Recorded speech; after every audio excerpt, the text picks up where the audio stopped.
Boo, boo, boo, boo. Sorry, guys. Let me get my hair fixed under here.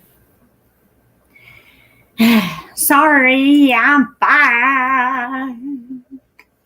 All right, Lone Dog, get your tiny in here. Sorry.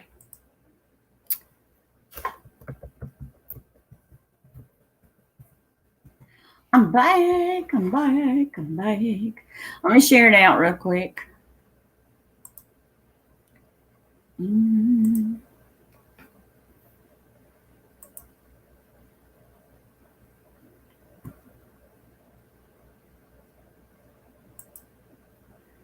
All right, let me share real quick.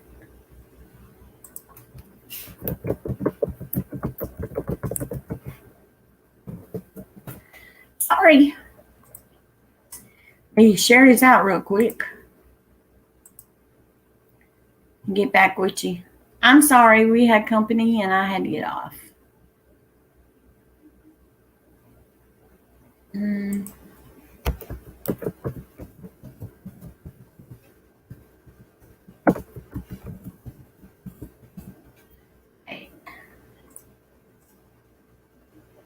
I know a lot of you guys is probably got to work tomorrow, but I'm sorry. All right. Hey, Lone Dog. Well, I'll be eating my dinner. I may have overdone it with the extra green sauce and ghost pepper seasoning. I seem to have developed some sweating. Oh, man, Lone Dog. Sorry I had to leave earlier. My father-in-law and new mother-in-law came over and had to go in there and visit with them a little bit. I took and made them, gave them some of the spaghetti. Bark. So I had to give them some spaghetti and some potato salad that we had left, so that way they didn't have to cook supper. Don't have you. So we got plenty in there. Let me give them some. But it was good to see his dad. His dad is looking really good. As long as he don't get out in the sun in the heat, he's okay. But so what you guys up to? I'm gonna put it on there. How are you guys?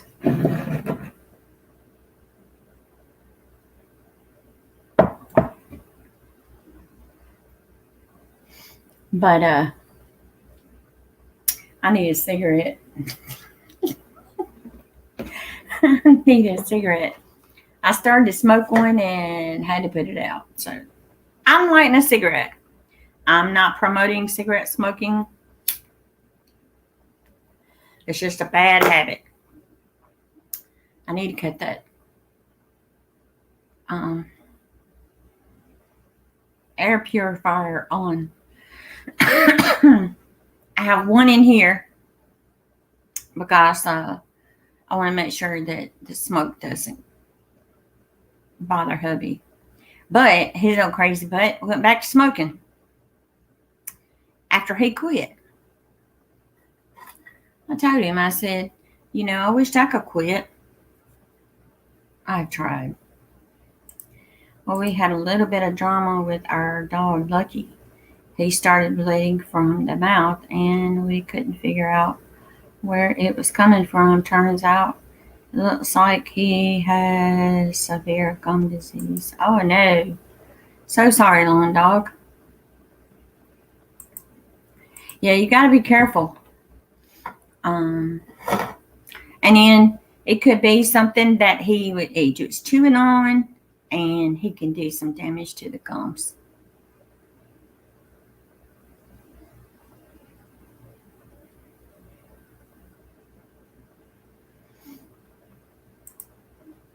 Lone Dog, how's your peppers doing? I know last time you told me they had buds on them.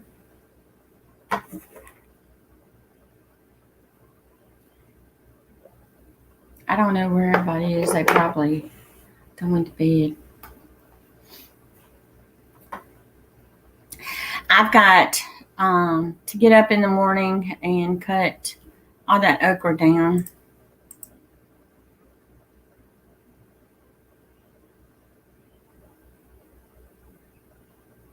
You got that right, Long Dog.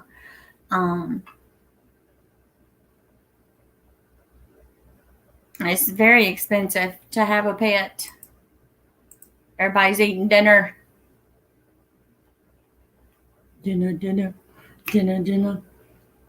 I'm sorry, I had to get a cigarette.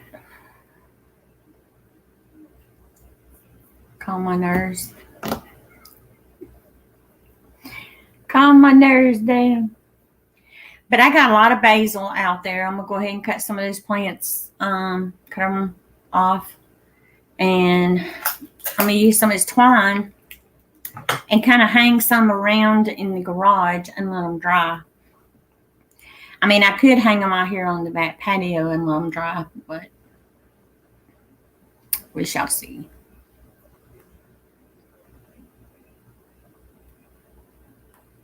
But the raised beds, some of them I've already got those clean.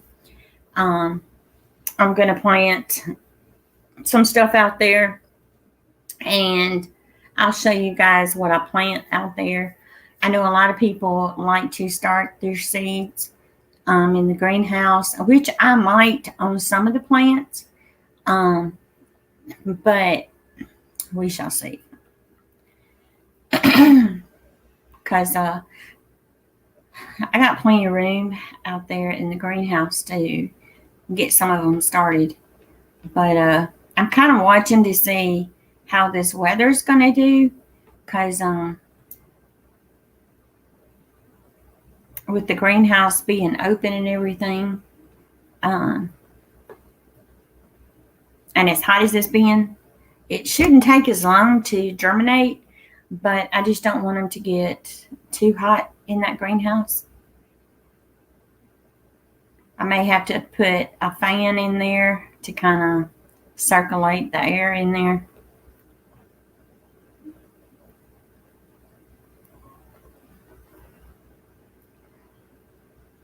My mom asked me, why are you letting your fingernails grow? Just see how long they'll get without breaking off.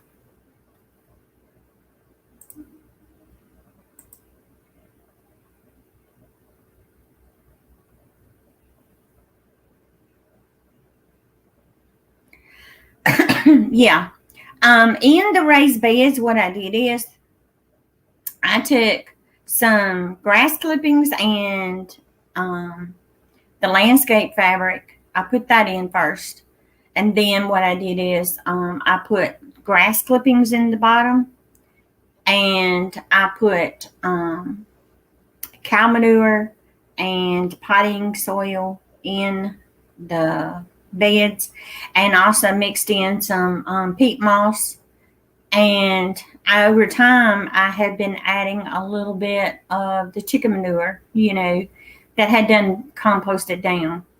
But I'm going to add some more of the cow manure compost to it, black cow. I have learned to not use hay that you're not 100% sure where the hay comes from. Because the hay that I had put into the in the chicken coop, in the chicken for the chickens in the chicken coop, that hay had some kind of pesticides on it, and I didn't know it. So all that got put in a garbage bag, and it got taken to the trash, because it caused a lot of my plants to die. But I do have plenty of the potting mix. I still have plenty of that, and I have some cow manure. But I kind of want to get some of the seeds started. I may start some of the cabbage. I'm trying to find my broccoli. I thought I had some, and I was checking online, and a lot of places sold out. And I got to make sure that I still have cabbage. And I was wanting to take and make sure that I got some lettuce. I need to get me some onions and some garlic and go ahead and get that in the ground. So that way I will have it for next year.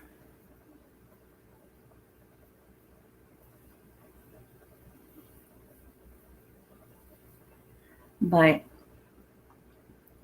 like I told hubby, since we've done everything with picking out everything for the house, since I'm not going to be doing it, I'm going to be working in the garden.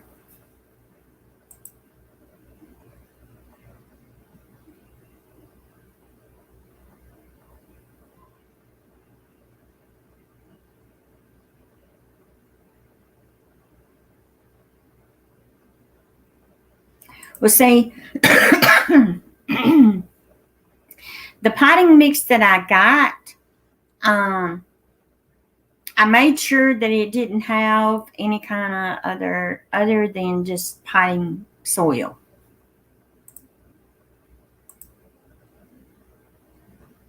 Now, some of these potting mixes that you get, they'll tell you that they're organic, and if you get to reading the ingredients on them, everything that's in it is not. It's not. Yeah, it is slow for growth. It depends on what you get.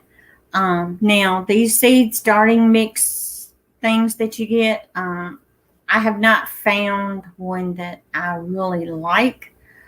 The reason is some of them that you get, it'll say it's seed starting mix, and it'll have like sticks and bark and all this in it, and I'm like, no, that's not what I want.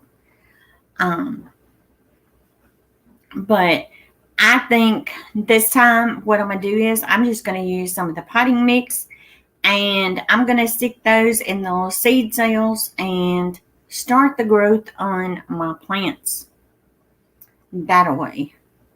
That way I can kind of space them out more and have a little bit more room.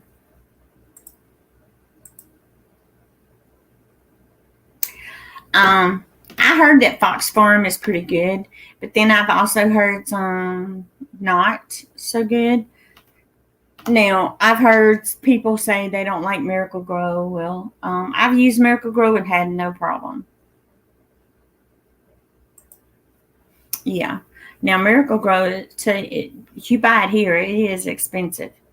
But you can take a basic potting mix and add your own stuff to it and make it as good as the Fox Farm and the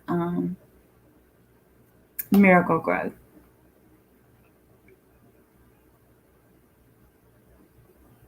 Because now a lot of people like to use the worm castings, and let's see, what else is it? A lot of people use that blood meal and all that kind of stuff. I've tried that, and with my soil, I don't need all that. The only thing I have to worry about is I do need the peat moss to kind of keep my soil airy. The reason is because when I plant my turnip greens, okay, I want my turnips to actually get big and not be compacted, because a lot of these soils that you mix in, the turnips don't really get that big, but the more you put in there to make it a little bit more fluffy, as I call it.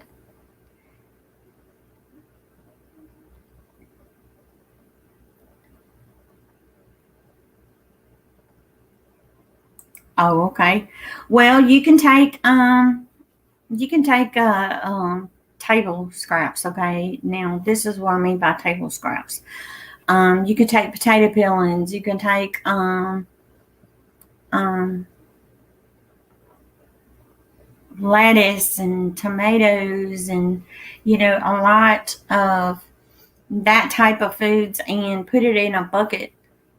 Just stick it in a bucket and add some holes in it. Take some newspaper, some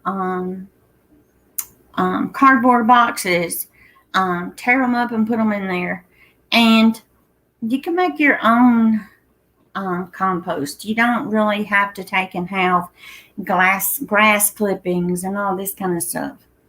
But sometimes you can take and you can talk to the city or the county if they're out mowing. You could take and ask them, "Can I go out there and get some of those grass clippings?"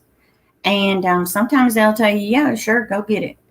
You can go out there with your rake and a garbage bag, and you can actually take some of that and put in with your own compost. My nose itching, y'all. But a lot of people don't understand that um, you can take stuff that you have left from the kitchen. You can take and eggshells. You can crunch those bad boys up, stick them in the oven, let them dry out just for a little bit.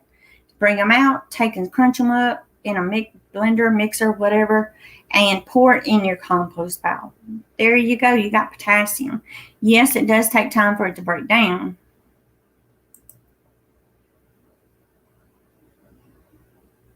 Yep. Because you can do that. I mean, if you don't have a yard, you can basically just, hey, can I get this? And you can make your own. Don't give up. You just basically have to ask around. Now, my little cucumber melons out there, they done fell off. So I'm just going to take all those cucumber plants down, and I'm thinking next year I may just take and get me a couple of rose bushes and put one on each side of that trellis when you're coming into the raised bed area, and just let them grow. Just get the running roses and keep it for that. But I'm also thinking that I may add some more raised beds out here to make them a little bit bigger, because I do have enough room to make some bigger ones. And I'm eventually going to put down some landscaping fabric out there around the beds, so that way I don't have any grass out there. I'm not sure if I want to use wood chips or if I want to get some pea gravel and some sand. I mean, so I'm kind of up in the air on that.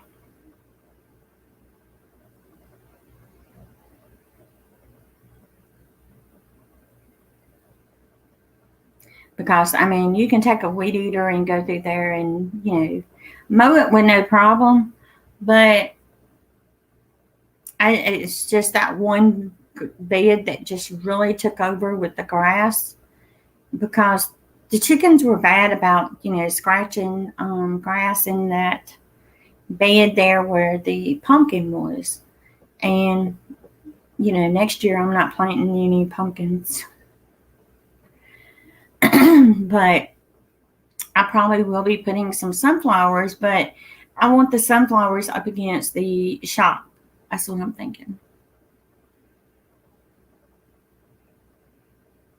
Which I know I may have to kind of tie some of them back, because they do get very, very tall.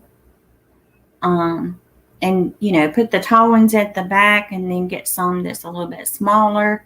I'm probably going to get those from Hoss Tools, because I really love those white sunflowers. Those were pretty. And I don't know. You guys know me. I love flowers.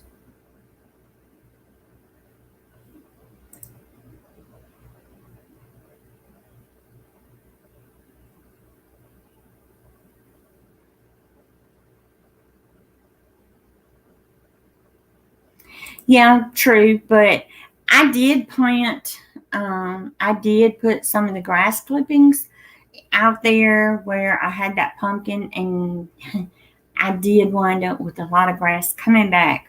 So, undoubtedly, the grass that I did, it had to have grass seeds in it.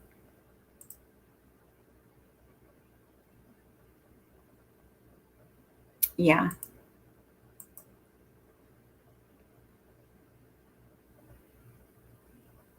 Yep.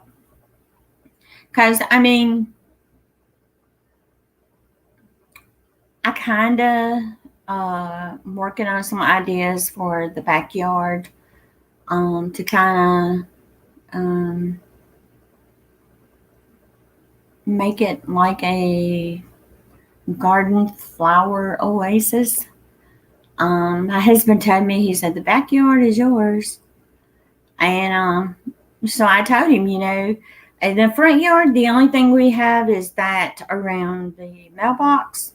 Now, the trees that I have here in the front, I'm taking those up, and I'm going to plant some gardenias in the front. I'm going to do that next spring. Because the gardenias are so pretty and they smell so good. And I did fix my drainage on the house that came loose. My son, he held the ladder while I was standing up, taking and drilling in some new screws.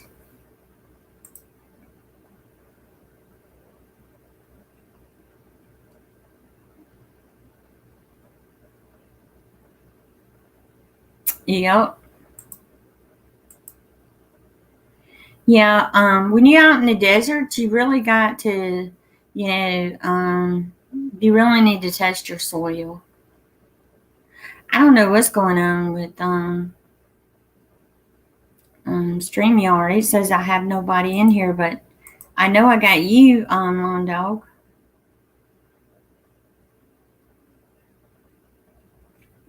Yeah. Let me check my. Um, I got a thumbs down. Now I got a thumbs up.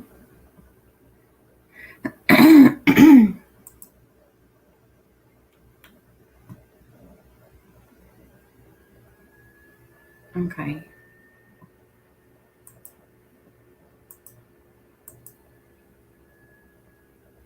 Yeah, it has. It's been really quiet, but it's okay. Um, Now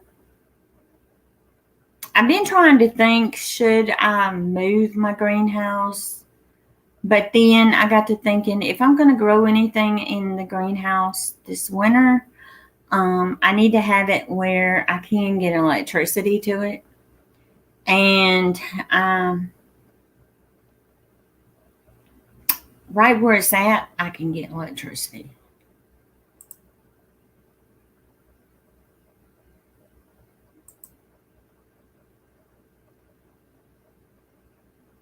Yeah, but it's okay, Lone Dog. Hey, I was having to get off, and hey, Curious One, how you doing?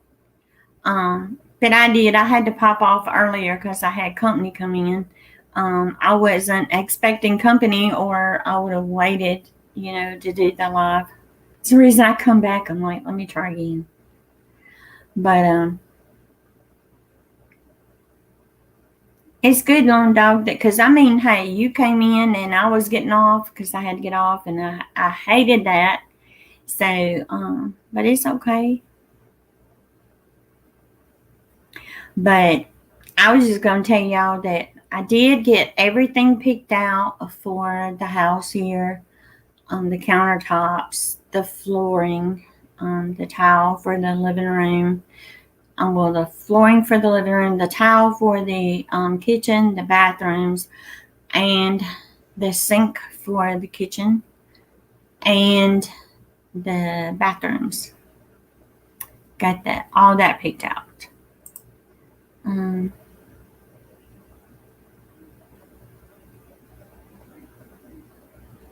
Yeah, it is a lot of work to move that greenhouse around. Going pretty good, Curious One. How you doing? Hey, Joe Shipley. How you doing? Yeah, but the flooring that we've got for the living room and the hallway and the washroom, all that's going to be the same. Now, the bedrooms is going to be carpet. I've already picked the carpet out for that. And I told OBS this is a job, you're trying to make sure that the colors go good. And if you ever decide, you want a different color on the walls, you want to make sure everything is going to match, But I am getting the farmhouse sink in the kitchen, thank God.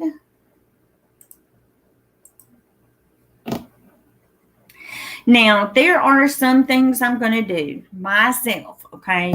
The kitchen cabinets, I am going to take some of the cabinets and resand them and repaint them. Because I noticed some of the paint is trying to come off of some of them. And undoubtedly, that paint that I got was not high quality like they said. But the moldings around the house I'm going to be doing. Yeah, girl, I'm back. I decided to come back.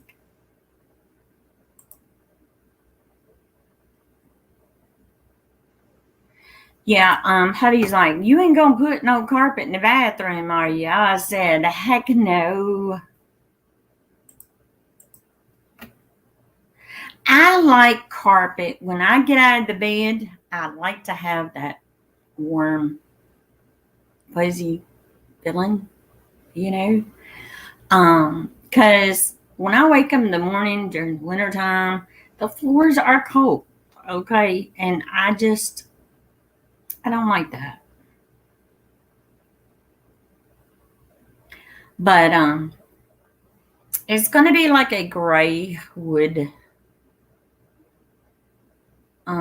flooring in the hallway and in the living room and the washroom.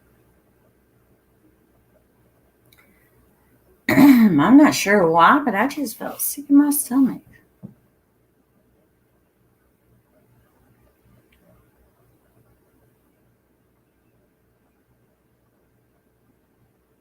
That was weird. I don't need to get sick, y'all.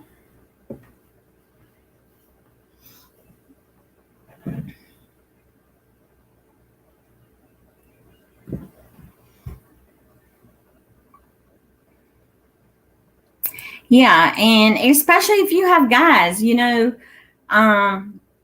don't know about y'all, but I've been to some homes, none of my family, okay? It was a friend's house, and they had carpet in the bathroom, and they have little boys. And I just smelt the urine scent in the carpet. And I'm like, no, that's gross. I'm sorry. I do not think carpet should be in the bathroom. It's okay to have a little throw rug, because hey, if something gets on it, you can throw it in the wash machine, wash it, stick it outside and let it dry. Or stick it in the dryer and dry it. But I'm sorry, I am not having carpet in my bathroom. That's a big no-no. Now, the tile that I picked out for the bathroom floor, the kitchen, they're all going to match. they're not, they kind of look like a gray wood type, not triangle, kind of like a triangle.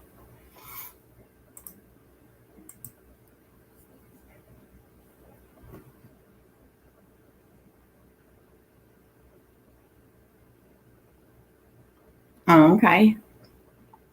Yeah, we took in, you might as well say, a house that we moved to. We actually had to take carpet out of the bathroom, and the smell. Okay, the smell is just, it's not sanitary. It's that's what I say.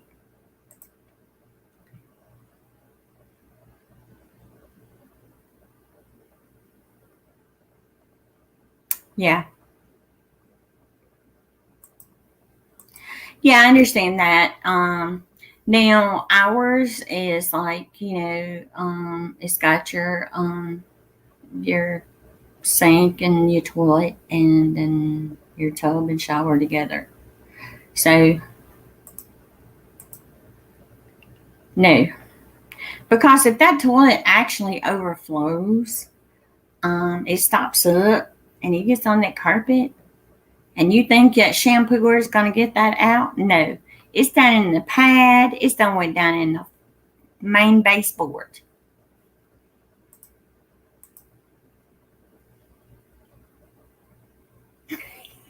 I know. That's what I just said. I know, right? Nobody wants that. No, no, no. Guys, I mean, you want to make sure that, if someone comes to your home and they use your bathroom, you don't want them sitting there on the toilet and, they get a whiff of something. It just, uh-uh. Me, I am more of, the bathroom has to be crystal clean, okay? I I said that the other day. Long dog. Yeah, and he would wind up all over the carpet. Okay, and that would not be a very good thing. You know how that is. But I told hubby, we get everything done. Because I told him, I'm not doing the tile. I'm not putting in those granite countertops. These people got to come in and do it. Because, like I told him, I want it done by a professional that does this and that can guarantee their work.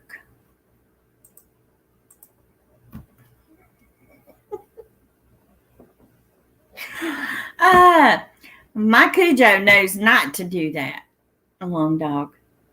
If he does, he's in trouble. He knows he does not do that. He will come and look at you and whine until you let him. He'll run up and down the hallway like, hey, I gotta go bathroom. And he holds it till we hurry up and let him out. You let him out, then he goes to his job, and then he's wanting right back in. But, I mean, that's a good thing that, he does do his business outside. I see we got only one person watching now. Where is everybody?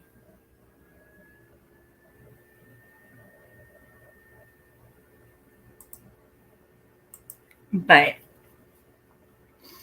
this wall here, from what I was told, they're going to extend this wall. Oh, okay, curious one. They're going to extend this wall in some and then go all the way down. Now that's what I got told. But they said that, they're working on to see how much they're going to have to come in. That way the hallway will be wider, and that way they can make the doorway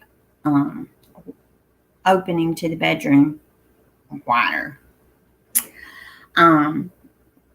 But he said something other about they're going to put a beam in because that wall there is supposed to be a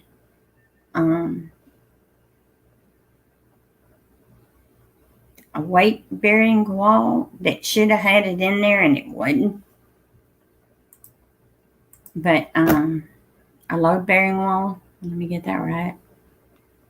But the other guy said that they were going to do some measurements and kind of do some checking and let us know. Yeah, it's a load-bearing wall. But he said the way they set it up, they should have put a beam in there, but they didn't. So it might be a little bit easier for them to come in and put a beam in there and then build the walls in some, which he said it may not take that much. The main thing about moving walls is what the wall supports. Yeah.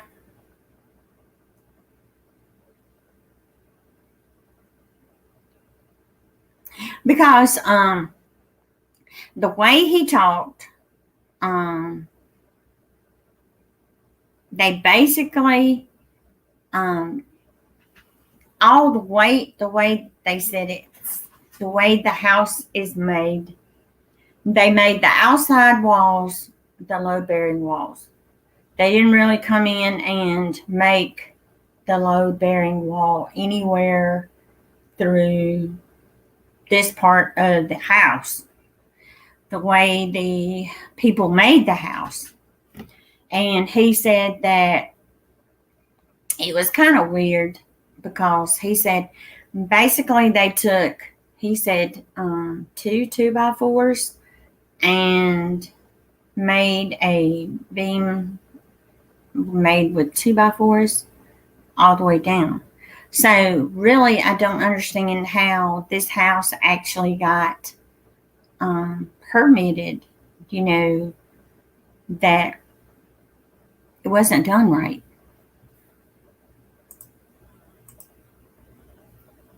Because now I've been up in the attic and I kind of know how the attic up there is made, and I told him, when he comes, he needs to check it out because I noticed that some of the roofing, they don't have cross beams anywhere.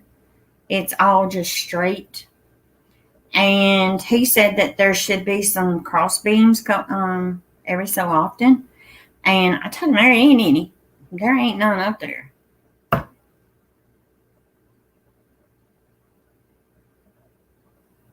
So, and like I told him, you can actually go up there and you can actually come down this way and you can see how these here were done.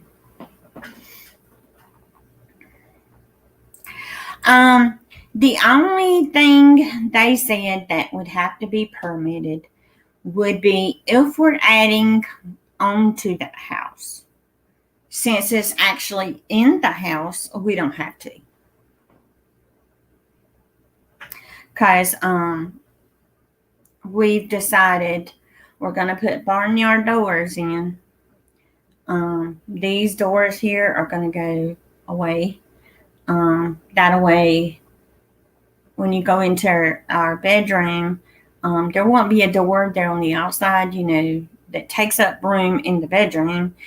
That way we can slide them.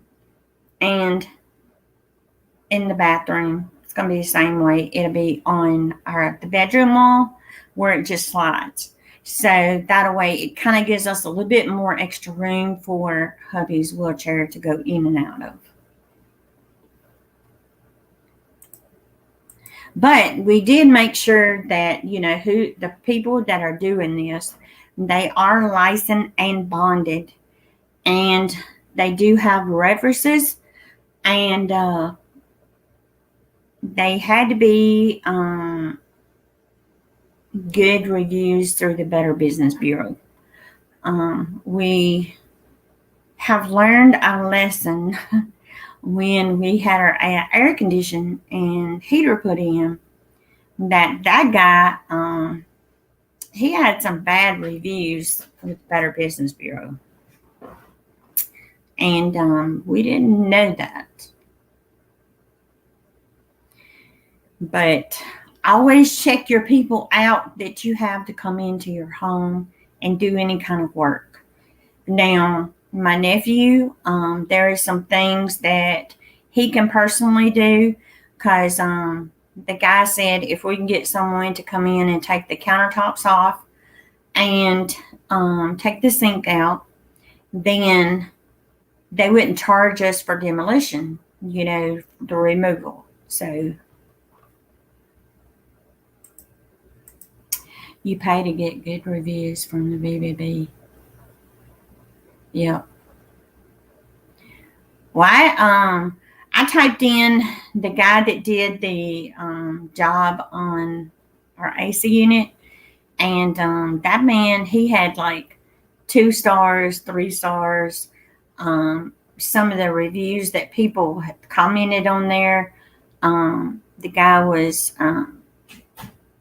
didn't finish his work, wouldn't back up the warranty on the products, and I'm like, that's basically, how the man done us. So when we called the warranty people, they told us, we can get anybody that would accept our warranty. So that's what we did. And we had no problem. I mean, the people come out and they done what they had to do, and we didn't have to pay any extra. The only thing we had to pay was, I think it was the labor. I think is what it was, for his time. Any parts or anything like that, they paid for. But like I told hubby, when you have someone do something on your home, check them out first. Because I don't want somebody coming in halfway doing something. Yeah, the labor. Because the guy that came out and checked the AC for us, because it wasn't working right, the guy, he looked at our warranty. I took and made him a copy of the warranty and gave it to him. And he sent the warranty place the information, and they took care of it. I think he was here maybe an hour, and I think we paid him like $35, $40. That's all he charged us. He said that they pay for the rest, and that's what they did. But I mean, that's a lot cheaper than having to go and wind up, which we found out the AC unit that they put out here is actually too big for our house. He said that the place here in the hallway where the air circulates, where we put the air filter, he said that intake there is actually too small. It needed to be bigger. But he said, it's okay, just leave it alone. Hello, how are you? So we're just gonna leave it alone, like he said. He said because it would wind up taking, and it would cost us more to just make a little bit bigger place there. But he said, they should have done that for us as much as they charged us, which we're still paying for. We have one, which is kind of crazy.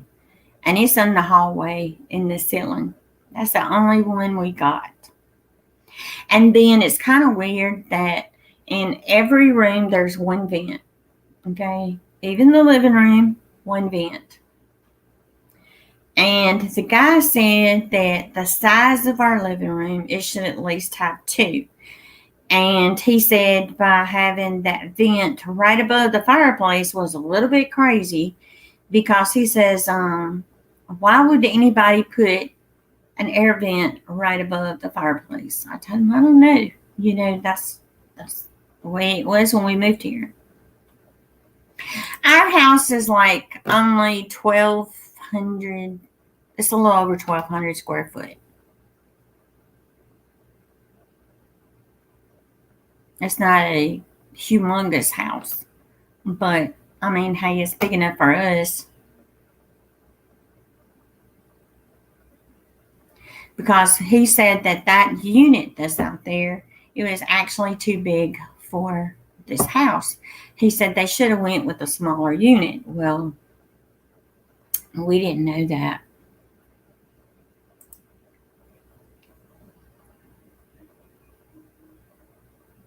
Yeah. Yep.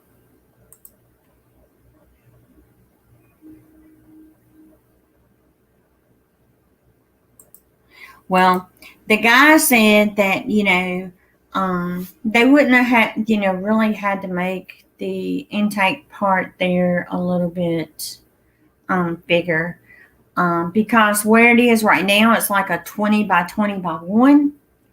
And he said that it should be a 24 by 24 by 1. It's 1,200, a little over 1,200.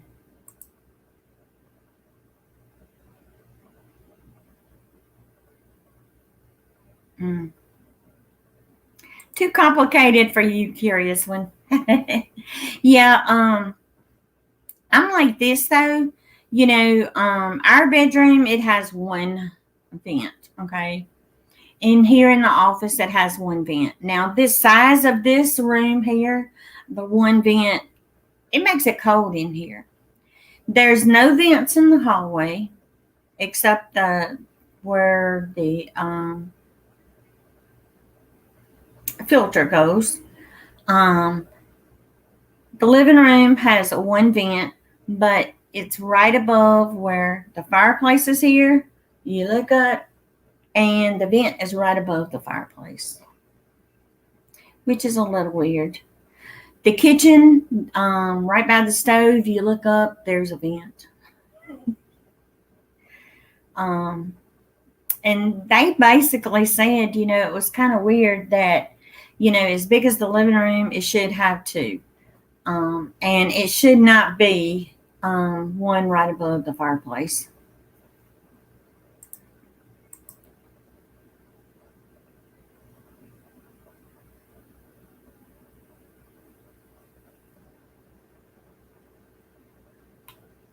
Well, I don't know what size AC that is out there, but it's a beacon.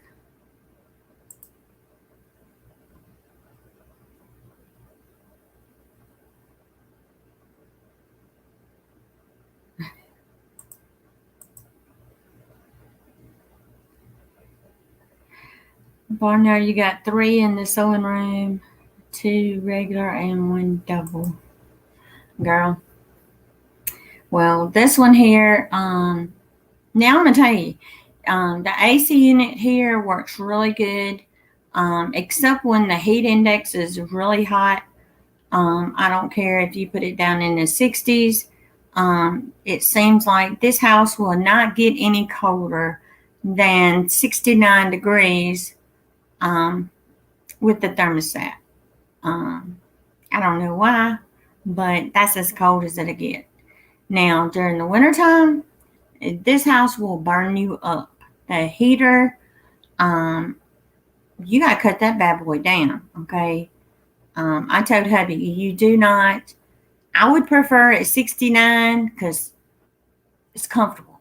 You're not freezing, or at least 70.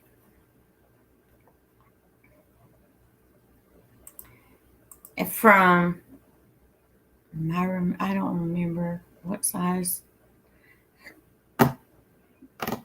that thing is. Next time I come live, I will have the book and I'll let you know.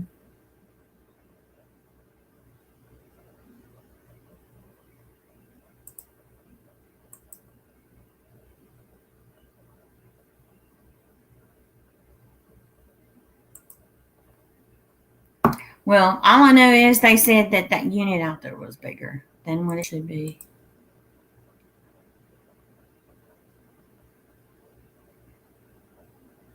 Yeah. Because now,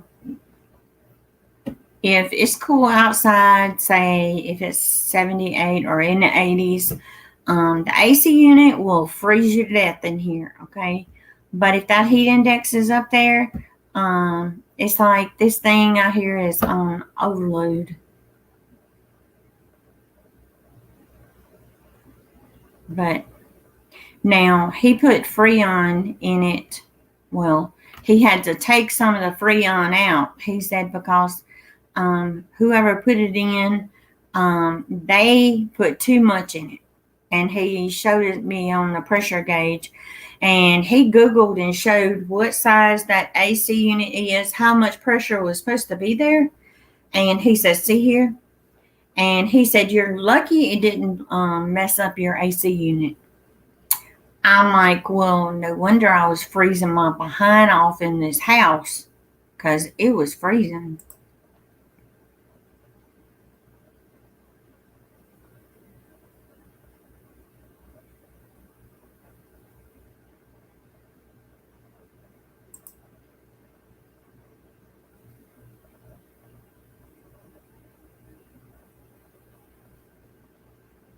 Well, my husband at nighttime, I'll tell you what, he cuts the AC down to 69 degrees. Sometimes he cuts it down to 68 degrees. And you might as well say, I grab the comforter, an extra blanket, because I'm freezing.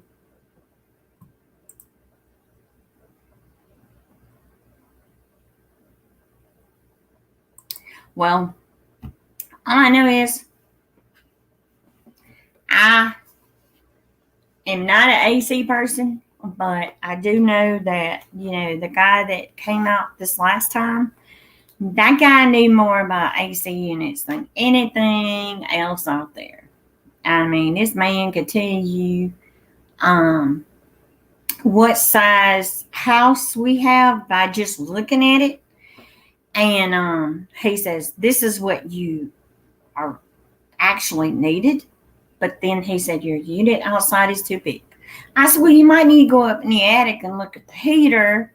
And he said, there's one up there. I said, yeah, they replaced the whole unit up there.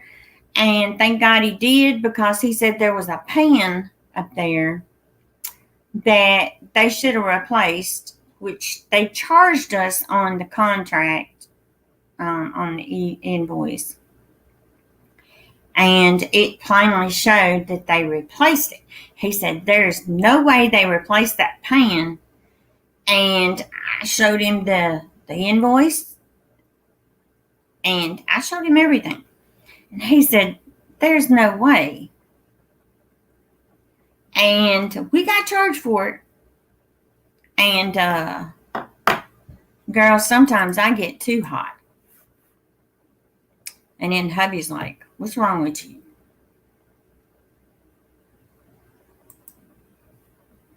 But I get to having my hot flashes. And they something.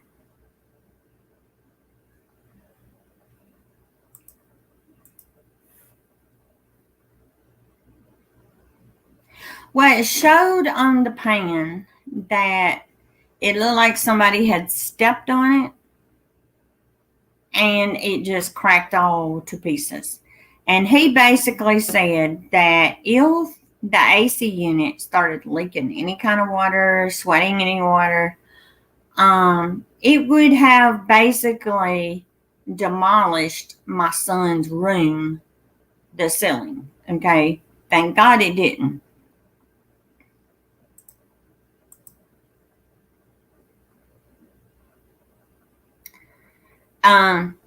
We had a heat index of 115 the other day. Today it was 111. We've been having some. We have had the actual temperatures of 112 to 115 for the actual temperature, not counting the heat index. And I mean, it was a roaster.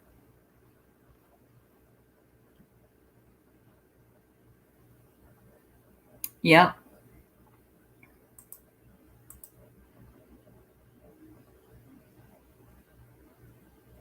Yeah, there is a PVC pipe that goes outside of the house down here, and where I guess the water evaporates out. Well, it runs out there. Yeah. But like he said, though, they charged us for the pan, which he got a hold of the company that we have the warranty with, and they, they actually, from my understanding, he said that he took and told them that it didn't come with a pan, so they sent him a pan, but he didn't put it in here. Okay, so he took a picture of it and sent it to them, and they supposed to be getting a hold of that guy. So, hey James, Goat, how you doing? Long time no see, brother. But it's kind of weird. So I don't know. Just make sure, guys, when you hire someone to do a job in your home, make sure you get some references and some checking out, and make sure with the Better Business Bureau that these people know what they're doing. You good? That's good. But I want to know, have you guys been in the grocery store lately? Well, let me tell you this. Have you been into Walmart lately?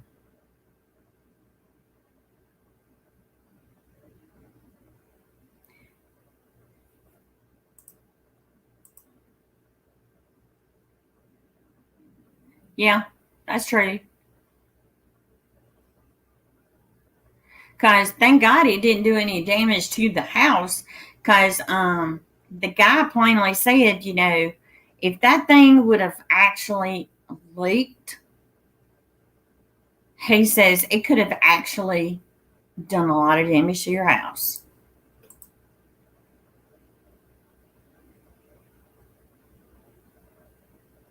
Yep. Well, see, they put the new unit upstairs, which was supposed to be the heater and whatever, and we got the new unit outside for the AC. So we went ahead and got everything, and we got charged for everything, and we got charged for stuff that never got put in. That was our problem. Y'all, I'm smoking a cigarette. I know it's a cigarette.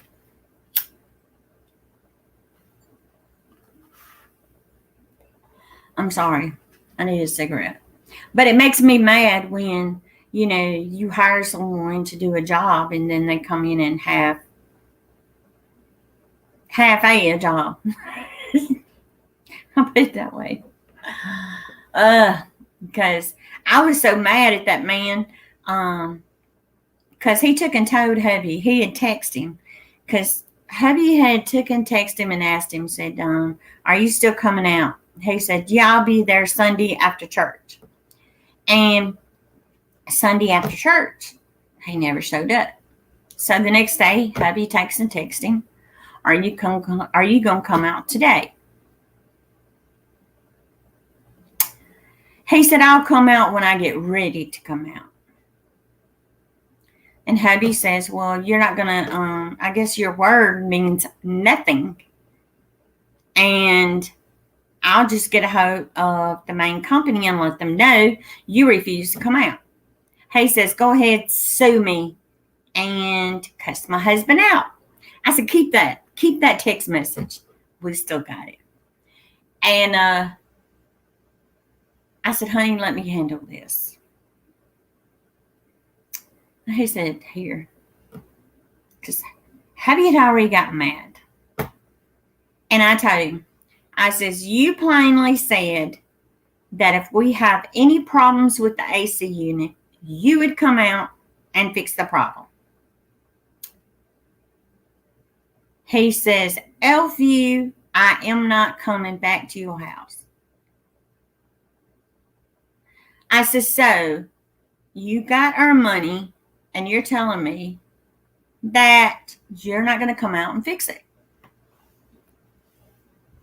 And he said he was not going to fix it. So I was like, okay, well, what would you say if I don't pay you because you won't get out here and do your job? And he says, well, you're paying your finance company. I said, I'll fix that. So I called the company where the AC unit, where he gets the AC units from, and I took and I sent them every single text message that we had. And that guy, we told us to report it to the Better Business Bureau. So we sent all the text messages and everything that this guy charged us and everything. And he said for us to sue him.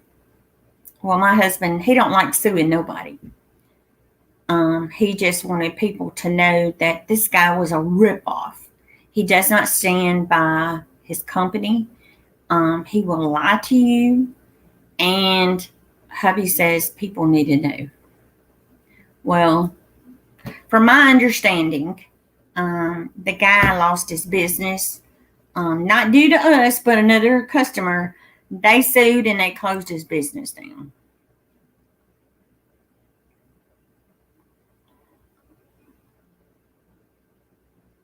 Yep.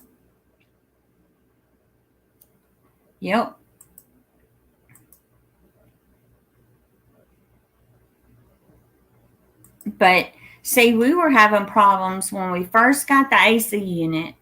It wasn't cooling like it was supposed to. And we thought, okay, here we are. We paid, this money for this AC unit, and we're having problems. And we took it upon ourselves, called another AC company. They came out, they checked the AC, and they fixed all the problems. We paid them. We sent the bill to the place that, has the AC unit, and they reimbursed and gave us credit for it.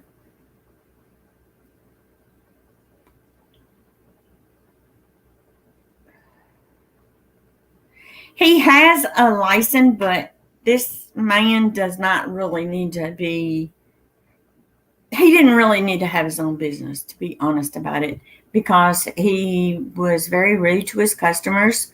I almost lost it in the living room. In the kitchen. This man wanted to tell my husband what he should do in his own home and can't do in his own home. And my husband's sitting there looking at me, and I'm looking at my husband like, this man don't pay our bills, okay? This man don't own this home. We do.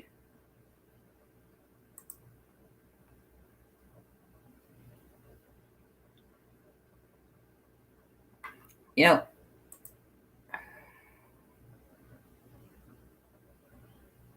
Well, from my understanding, the company quit sending their products to him. Yep.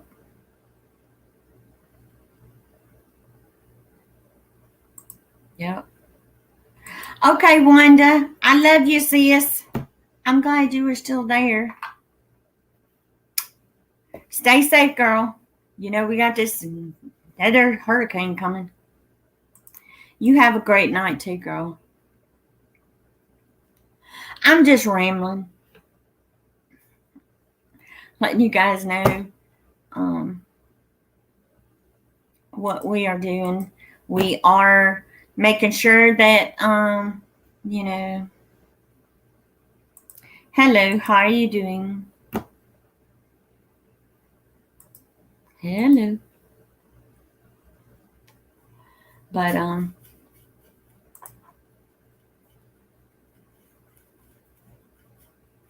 yeah.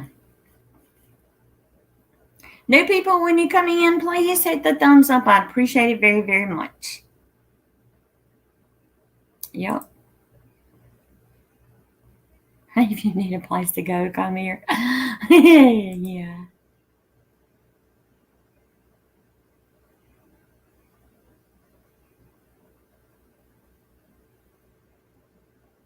Just refresh.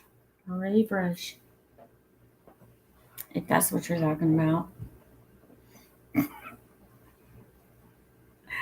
Oh, Lord. But, yeah.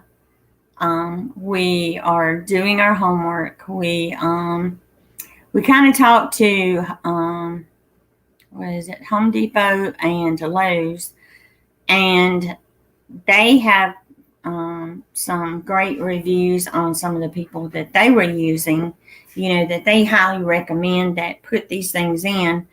And we kind of done our homework to kind of see, what we're doing is we're using some of the people that they mentioned, and we're letting them come out and let them give us the estimate how much they're going to charge.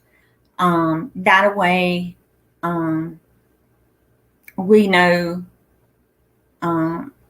which one to go with, because we got told that you got to be careful because there's some people just out there for your money and not do their job. So I just got to make sure that I do my homework before we say, okay, do this.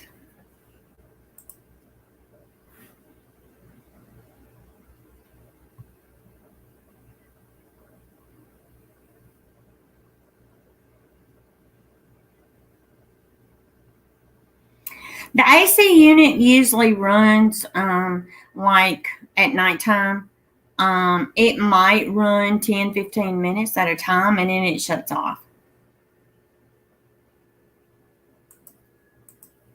Now, during the daytime, it may be on probably 30 minutes before it shuts off.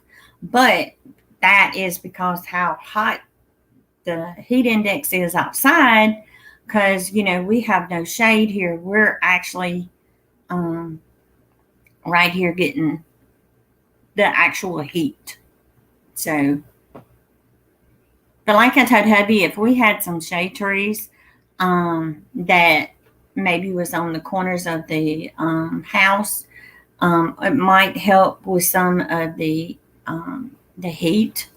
Because, our roof, okay, we have this shingle roof, but it's hot, okay? You can take a water hose and spray on top of your house, and you can see the steam come off.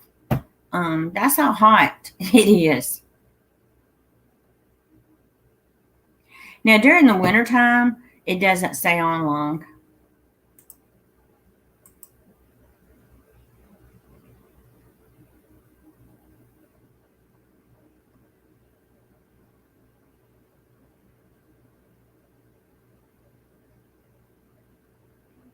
Yeah. Well, see, what helped too is I took and I put blinds up in the house. And I also use what they call blackout curtains, where they have the padding on the stuff on the back.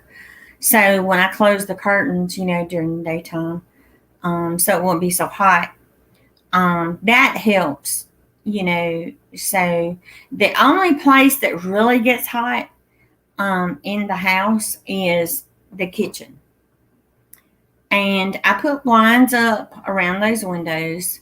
And I put those curtains up, which the shears, I'm probably going to put some curtains up to help kind of help keep some of that heat out from there.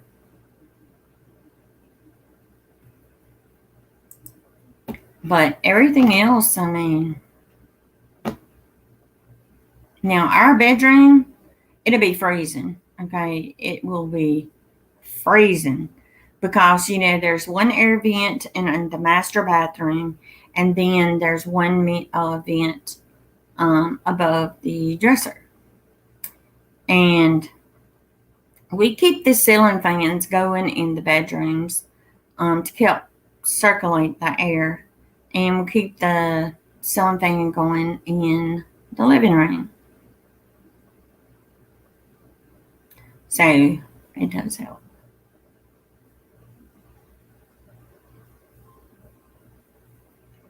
I've been kind of worried about Sherry and Ricky vlogs because they were over there where the hurricane come through.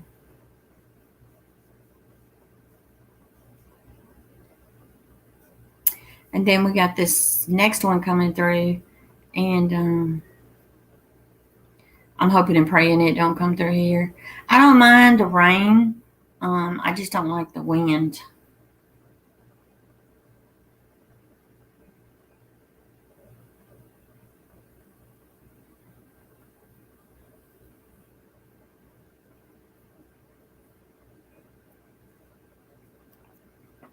Well, I've been on for an hour and 12 minutes, guys.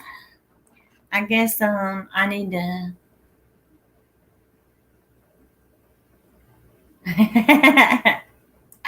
Are you a heat and air conditioning installer? If Lone Dog would have been one curious one, I would have been like, "Hey, Lone Dog, how you install this?" I'd have been going live and reading comment from him. Now, when they put those granite countertops in there on the kitchen, in the kitchen, and in the bathrooms, I'm not messing with it. I'm not doing it. That's what they getting paid for. That's what they doing. I ain't doing it. Cause I picked up a piece to see, I was looking at the colors, of the granite, and I picked up a piece, and I'm like, that's just like a 12 by 12 little square. Ours is not going to be that. Ours is going to be solid slab. He does know a lot about heat and air, don't he? Well, he lives in the desert, so I mean, he probably knows all this stuff. I mean, if he can take a computer and make his own computer, I think he can. He's pretty good.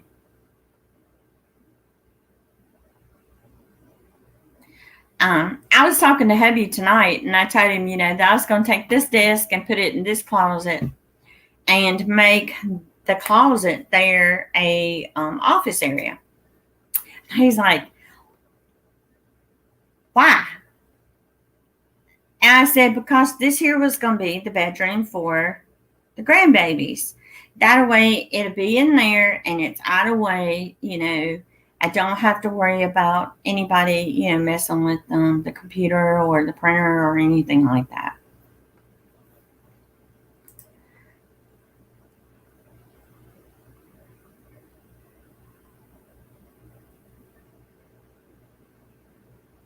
Yep.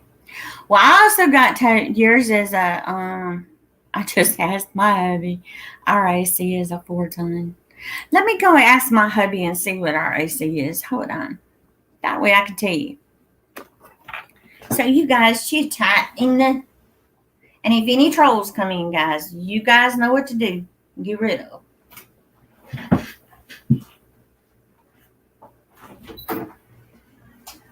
Hey, baby. What size AC do we have? Is it a 4-ton, 3-ton, 5-ton, or what? How many ton AC is that?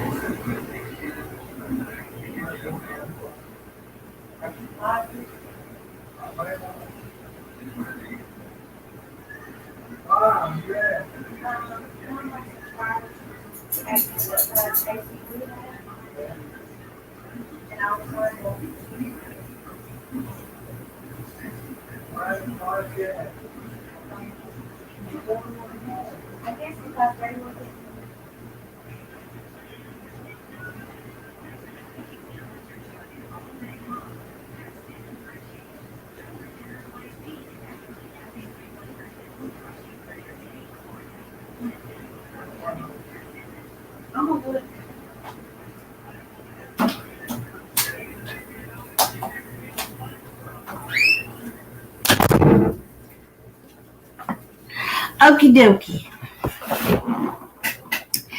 I got the paperwork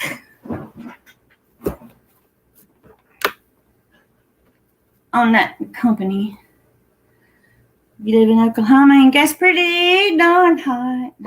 Girl, I know what you mean. All right. I ain't got my glasses in here. It's all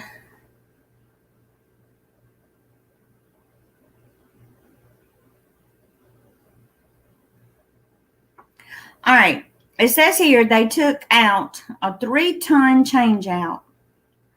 They removed the old air handler and condenser unit, installed new 3-ton air temp condensing unit, and a new 3-ton air handler with a 15 kW heat strips.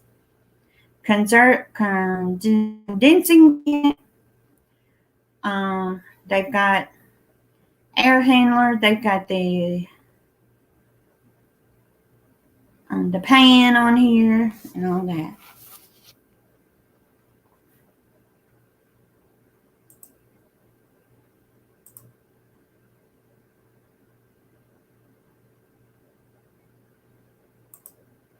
It was a 3-ton.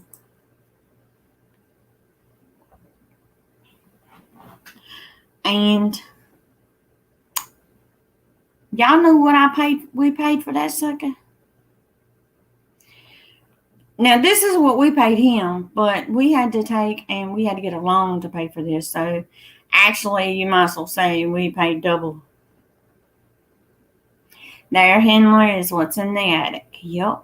Because they took that one out. That one looked like it was rusted, and it looked awful. I still have pictures where that thing, they had it in the yard, and I'm like, that's gross. And when they took that unit outside out, and then they installed the new one. I mean, the new one was, it was pretty. I liked it. I was like, it's pretty. I keep it clean. I wash it out with the water hose. Because when the guy comes and mows our yard, or does weed eating, sometimes the grass gets in it.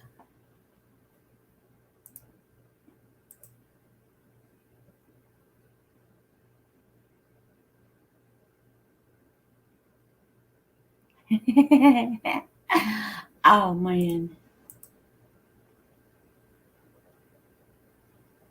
My husband cannot sing in the heat. He breathes better when it's colder in the house. So I kind of just have to, grab a blanket. Make a guess. Now, this is not counting, this is just for the units. This is not counting what he charged. That was separate. This is just what he charged for the unit and that other thing. Make a guess. But we had to have it financed, so it kind of costed us some more. But this is what he charged. No. That's roughly what we were paying after financing charges and his fees and all that. But this is what we paid him just for the unit. No, I got it cheaper. I got him down.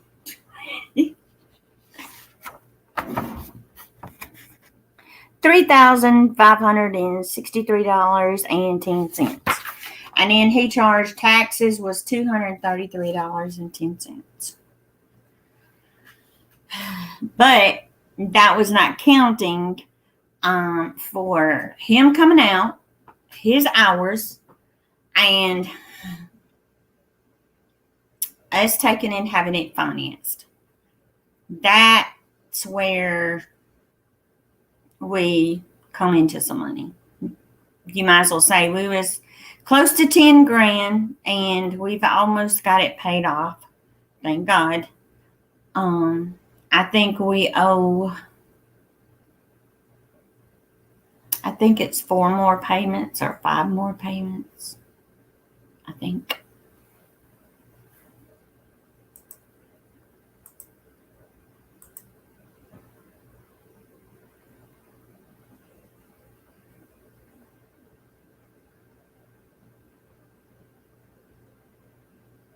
Yeah. Well, I mean, he charged $3,563.10 just for the unit outside and upstairs and the pan. Now we do have the I think hubby has that in his file thingy.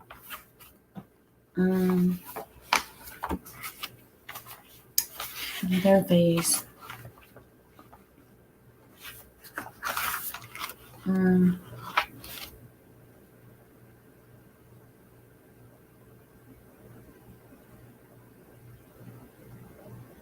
Which I do have the books.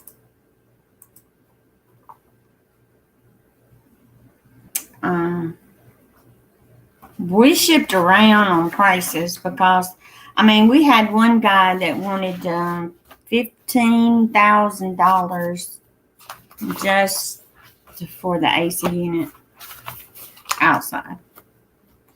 But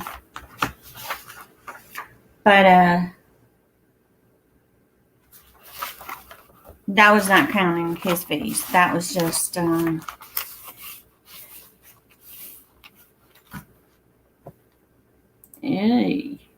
yeah, I know it's state to state, but from what I got told after we checked out prices,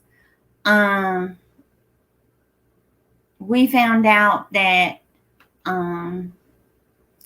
this guy was cheaper, but we was trying to figure out why this guy was cheaper on the price than someone that was licensed and bonded, and this guy was supposed to be too. But we found out this guy was not. He did have a business license, but there's things about that was not right.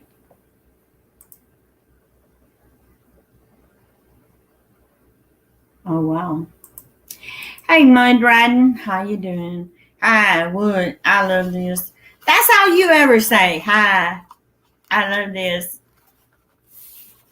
But I hold on to this because hubby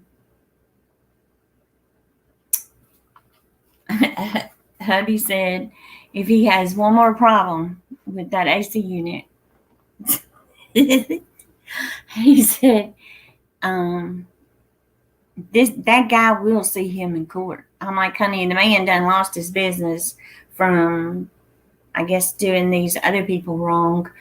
I says, I think he learned his lesson. And he said, yeah, but we paid all this money on this stupid thing and we're having issues. But like I told him, we paid, I think it was like $100 for the guy to come out and check the AC, and he let some of the Freon out because it was, it had too much.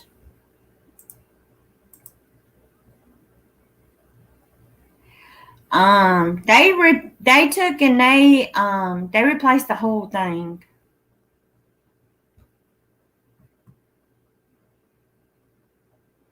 They said it had to have, let me get it. All right. They replaced the whole unit outside. Okay, this is the book. And also some kind of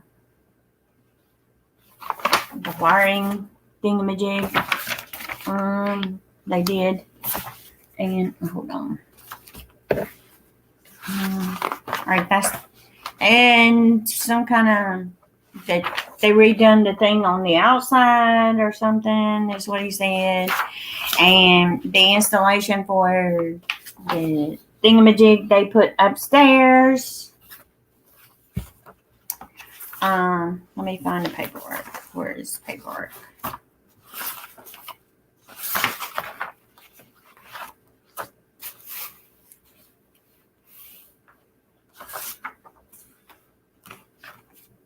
No.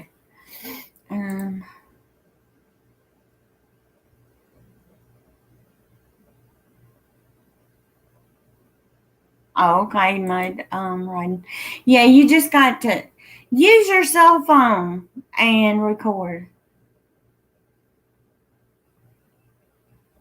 Yeah.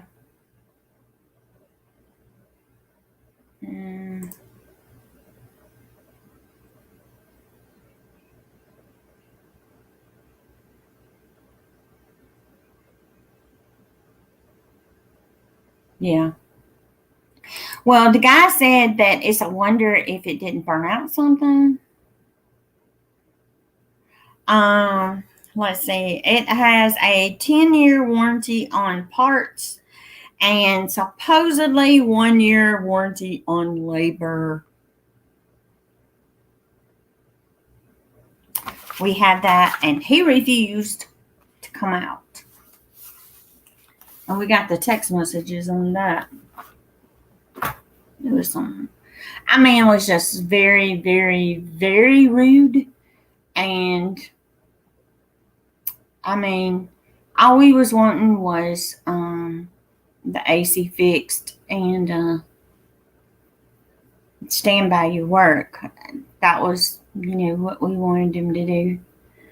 But we have learned not to use that man and move on. Call Judge Judy. Judge Judy would probably tell this man, get out of here. Pay it. You got to refund them. I would be sitting there like, uh-oh.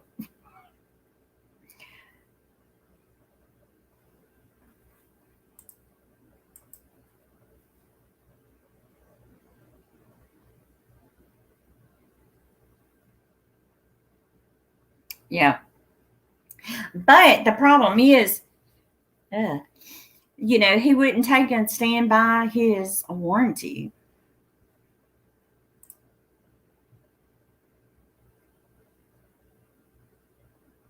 Yeah, they took and told us that, since that guy was really rude and very disrespectful, that we could use anybody we wanted to, but just let them know that we do have a warranty on it and show them the papers. So that's what we did. And thank God, they come in and they done what they had to do to fix this guy's mistakes. Oh, yeah. I'd sit back because Judge Judy go off on me. I'd be sitting there like, Judge Judy know what she doing. I wouldn't say nothing because she'll bite your head off. Mud rising riding? No. I did not just buy the AC unit. We got it back, what was it, last year?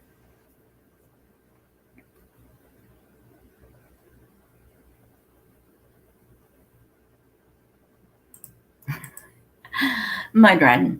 It's an AC unit that goes outside. We bought that back last year. We are still paying on this sucker. But we'll get it paid for over time.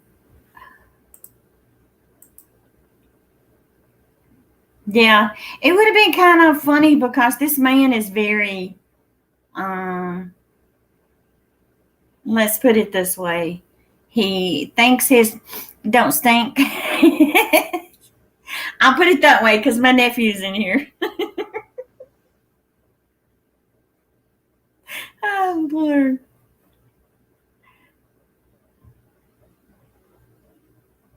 Because, I mean, we actually, we paid with the financing and his fees and, all this kind of stuff that we have actually paid close to 10 grand for this.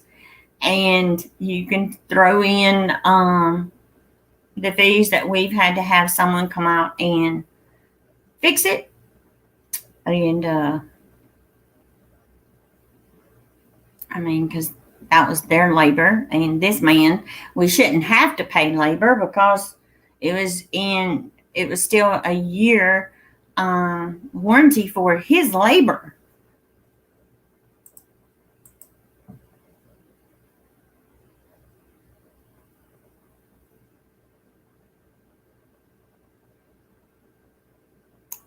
True, I think so too. I really do, but I mean, he had some people working for him. He had two guys. He was very, very disrespectful to his workers, and I was sitting there listening, and hubby looked at me, and he's like, "Did I hear what I heard?" I said, "Yes, you did. You really did." I mean, I could have recorded, and it was crazy.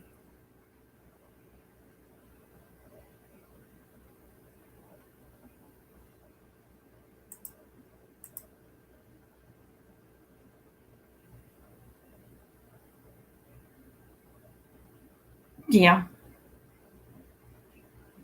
because I mean, the book, it basically tells you how to do it, what needs to be where, and he had two guys working for him, and it was like, he was fussing at them, and they couldn't get up the attic here quick enough to, because he had like, you got to hurry up and get up there. We got to get this job done. And I'm like thinking, I wanted to say something.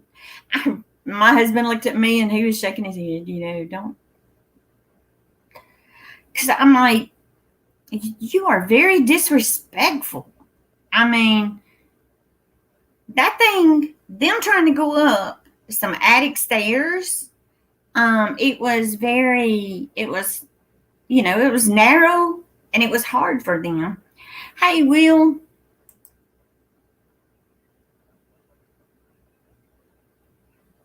Oh, hope you get to feeling better.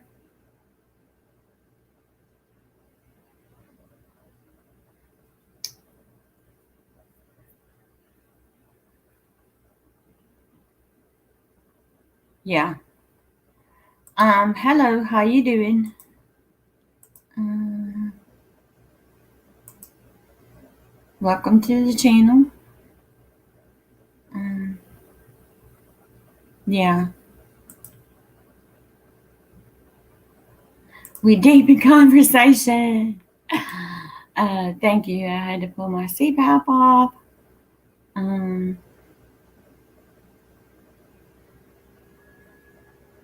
uh, Hope the weather is not bad over there at your house, Will, because I'm smoking a cigarette again. I'm sorry. I know I need to quit, but I'm sitting here kind of relaxing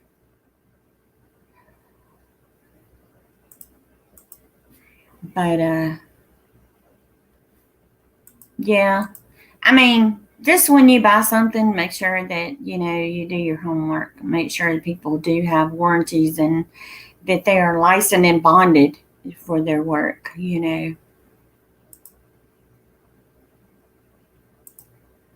48 save 5% on eligible purchases. Learn House Ladder, Clothes, Mr. Cool, Signature, Series AC Package, Residential, 2.5 ton, 14.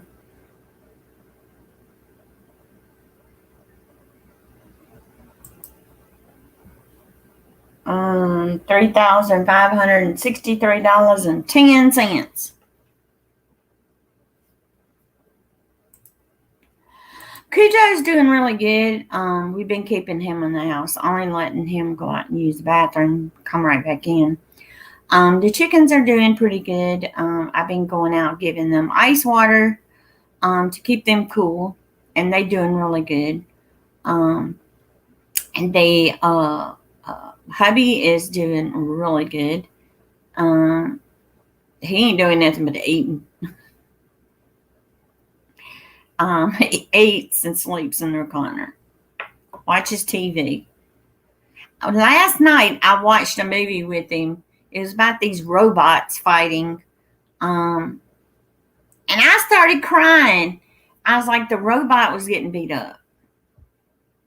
Now, my sister, she's okay. She's just tired.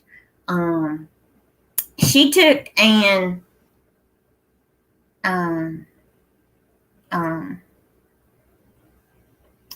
she fell the other day. A bird got in her house and it caused her to fall, but she's okay.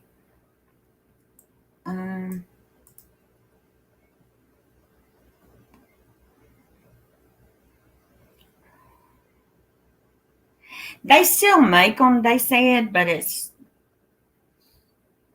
I don't know. Well, our electricity here is not really that bad. I think we pay like $150 for light bill. And we're total electric. I mean, we do have fireplace, but, you know.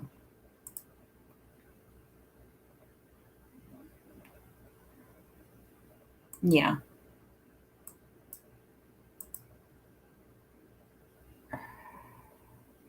Yeah.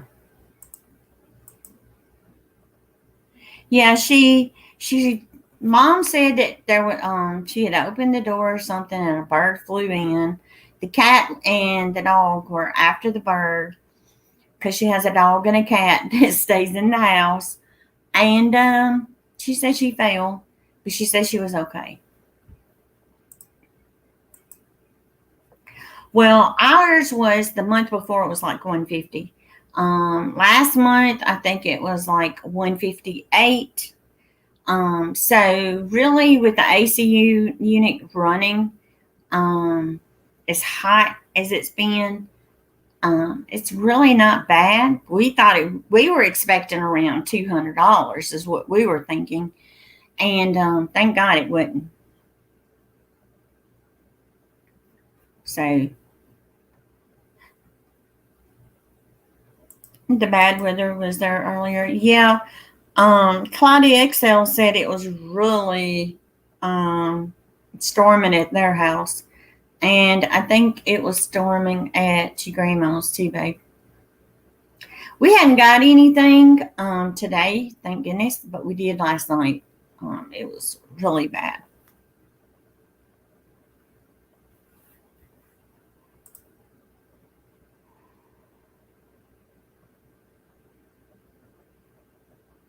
Yep. Because now one of our neighbors down the road, they said their light bill was 300 and something dollars.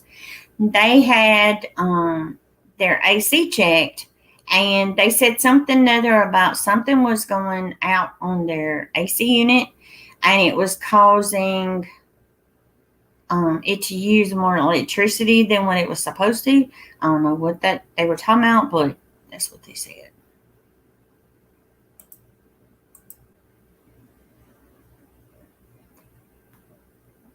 Yeah.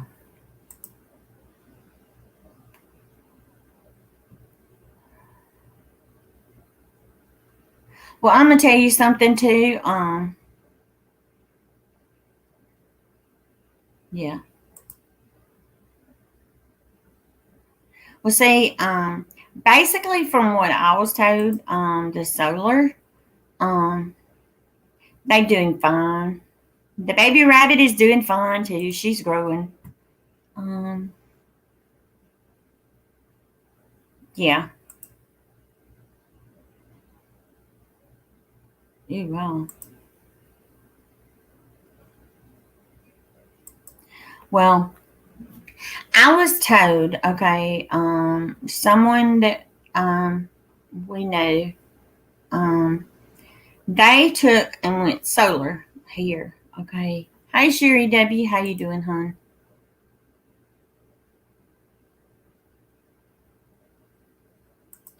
The baby rabbit's doing fine, just being spoiled. The Now this is what they did. They took and they went total solar. Okay, but what they did is they took and they they hooked up to electricity first to kind of get an estimate of how much the electricity was going to cost them. So they took and wrote all that down. Then when they went solar, they took and they were checking and they said that they were not really saving any money um to go solar. So I'm thinking, because the reason is because when they went total solar, they said that you've got to figure how much you're paying for those solar panels and everything. And they said that, in the long run, it was still cheaper for them to have just stayed and went with electricity. They said because paying for the panels and everything and the installation and all that, it was just a little bit expensive.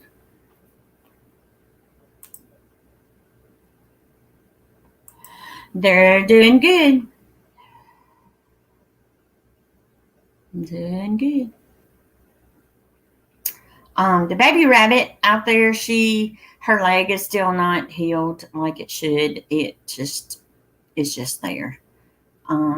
We talked to the vet, and the vet will not see a wild animal. So we called around, and they said no. So I'm like, well, she's eating, she's drinking. She just, keeps that one leg a certain way. Um, but if I let her go, I'm scared that, something might get her because the way she has to hop.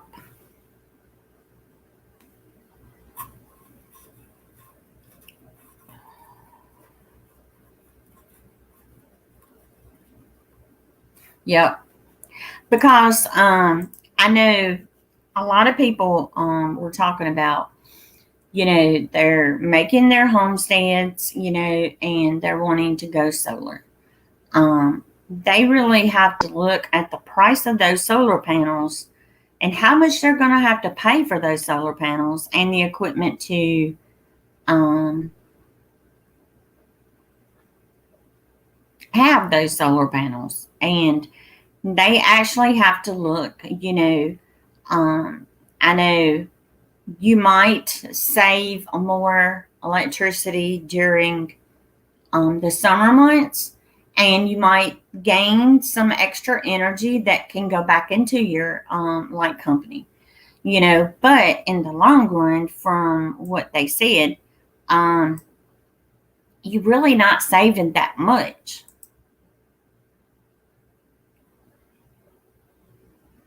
Yeah.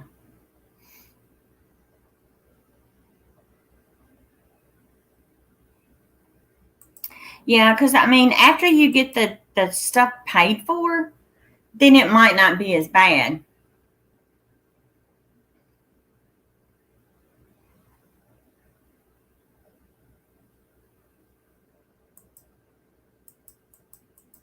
Yeah.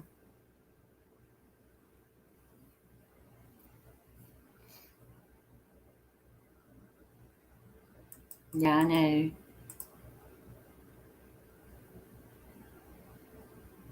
Oh, okay, Will. Um,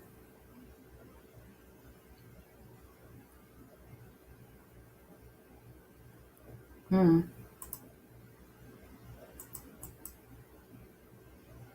That's true. Solar panels are expensive. Now, I was thinking about taking and getting some of these, the chicken netting, okay, for my chickens, okay, where I could kind of take and move the chickens around and, and I'm thinking, this just the square solar panels, you're looking at roughly around $500 just for a solar panel, that you hook into the wire for, to keep your chickens protected. And I'm like, I just can't do that. Okay. Now, we do have solar powered lights outside that's at Hubby Shop.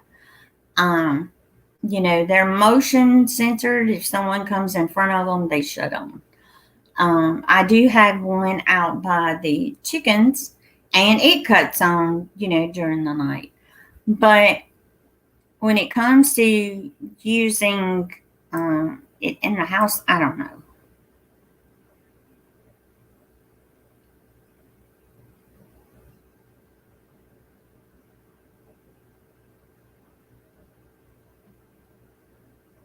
Yeah, I know.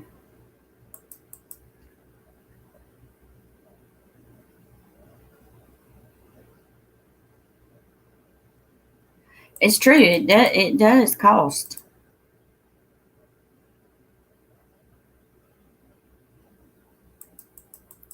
But I look at it like this, as long as the light bills and things are not as expensive. But I understand a lot of people say, okay, what will happen if there's no more electricity? What are you going to do then? Then is when, people's going to rely on generators and solar power.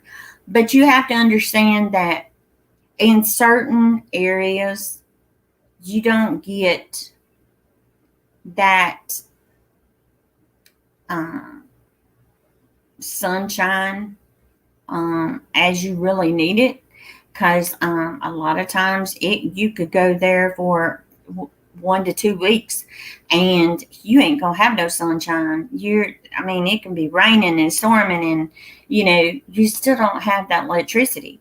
I understand that the panels, do have backup batteries, but I'm gonna tell you, still you got that. I don't understand. I understand some people believe in it, but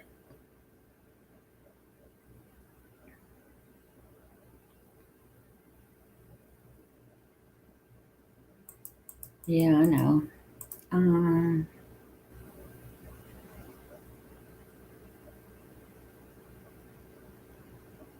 yep. My chickens get fed every day. They get fed in the morning, and I go out and check them in the afternoon. And if they still need feed, I put more feed out there. Sometimes I take and I feed them um, bread or potato peelings or lettuce and tomatoes. I kind of give the chickens a little bit of everything. And they also get a little extra oyster shells. Okay, if there's no electricity, your solar panels won't work either. There's a misconsumption you are not aware of. Mm, I still think the solar is pretty neat. Three other works and run off batteries. All right. During the day, when you're producing solar, the actual power is still coming from the electricity company. The solar panels are not supplied to the electricity to your house. Think about that for a minute. Hmm. So actually, anybody that's using solar power, they're actually using some of the electricity too.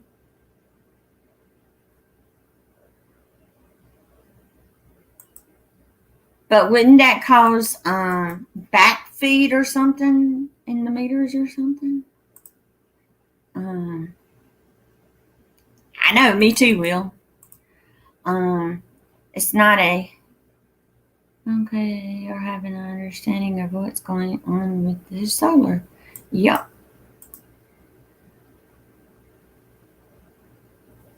Yeah, I'm learning too, Will. You ain't the only one, brother. Because I thought, you got your solar panel, and I understand that your solar power has to be hooked up to your home, okay? And I also understand that they do have these backup batteries, okay, that hold extra energy, right? Um, I did too. I thought it was separate. No, actually, it's easier to think of the solar panels as supply electricity to the grid, which you get paid for. But keep in mind, your meter is running forward and charging you per kilowatt.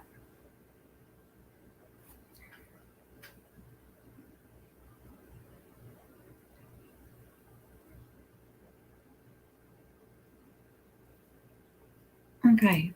I don't think I can explain this in a few sentences, but when you are not using electricity during the day, the solar panel is sending power to the grid and earning you money, which will be deducted from your total usage for that month. Okay.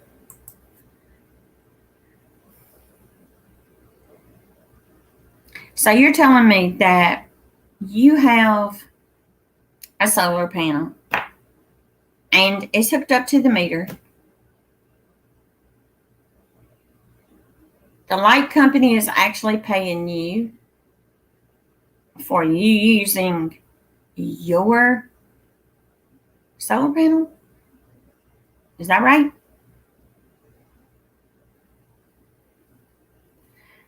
Think of it this way. Can you start your car using a battery charger that supplies 580? You can't, but your battery can. And you can replace the electricity used to start your car with the 5 amp battery charger.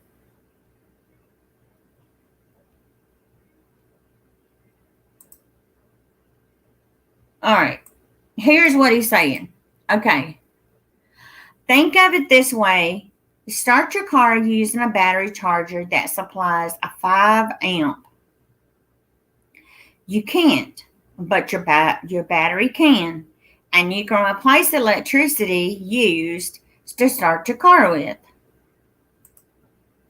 A 5 amp battery charger. Now, that's a little bit mind blowing and hard to conceive. Will the Rocker, if I could talk to you directly, it would be so much easier. Um, Will the Rocker, I've got 39 panels on my house. If I were to apply that electricity to the inverter and convert it to AC, I would probably get 10 amps, even if I get a 20 amp at 120 volts. That could run a refrigerator and a couple of light bulbs. Wow. Okie dokie. That's what solar does. It feeds back electricity to the grid and slows your meter down that you're being charged for. Oh, okie dokie. I got it. So actually, still, you're going to be paying the light company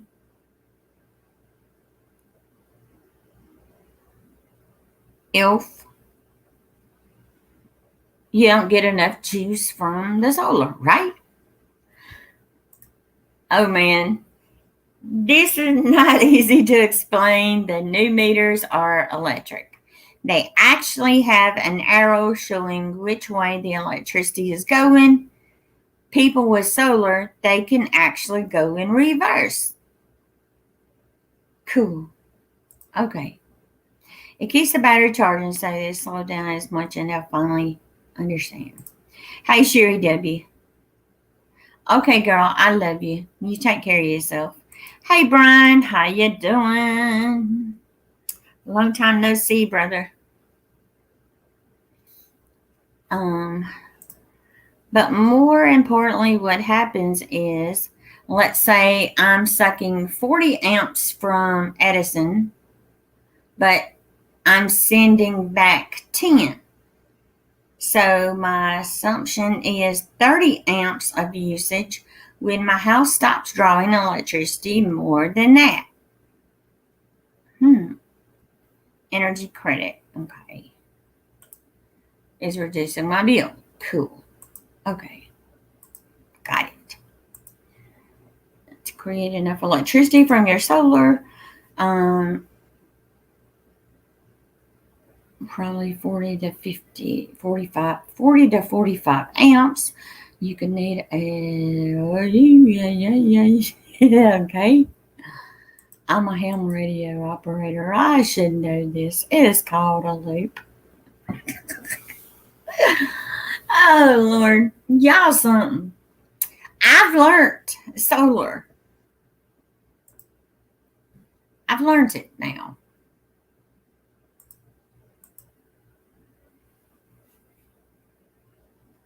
I understand, Long Dog.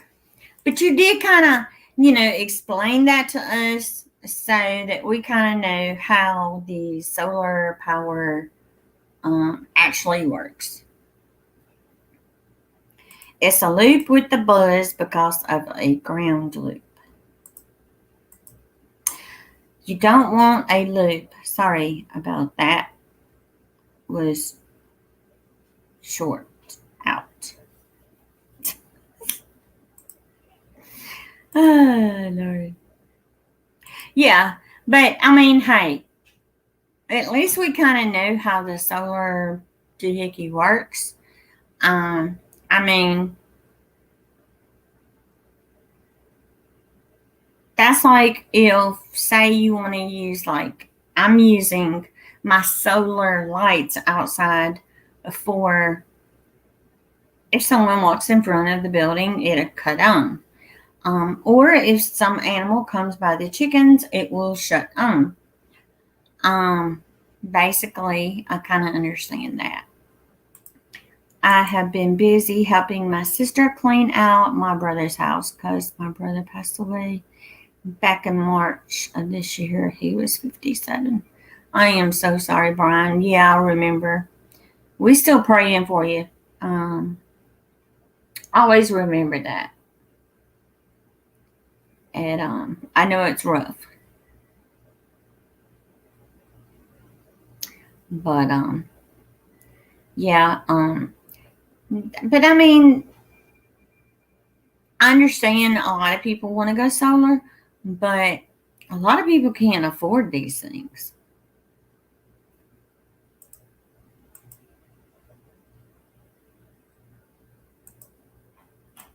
Because I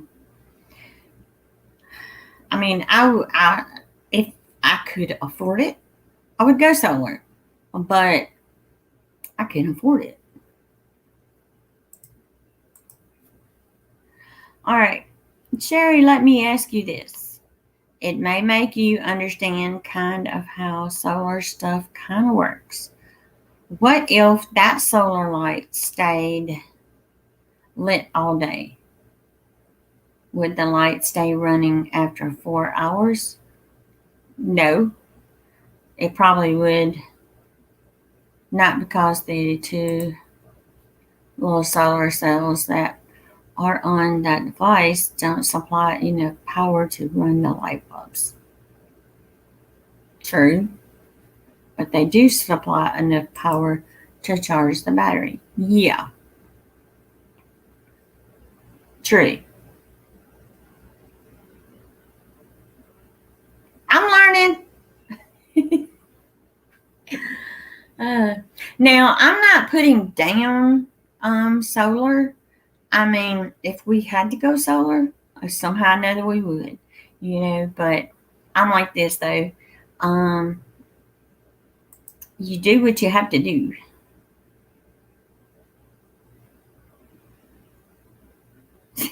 Yeah. Yeah, it's a battery inside there.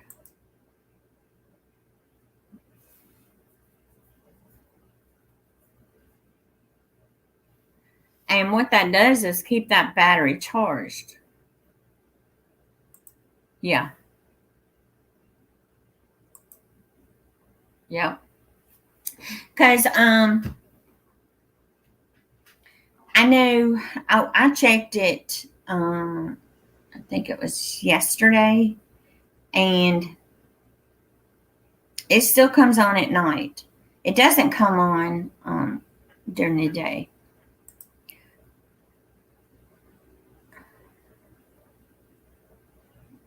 Cool. Have fun at the concert. Stay safe. Wear your mask.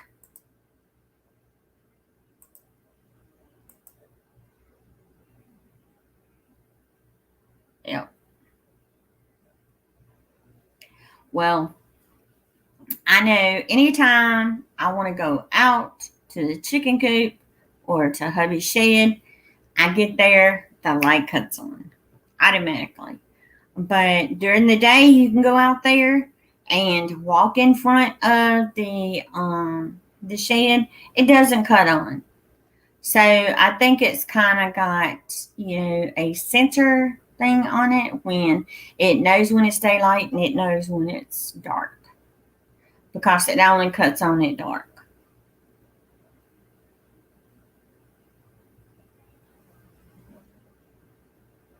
But now I'm gonna tell you, a lot of people like generators and all this kind of stuff.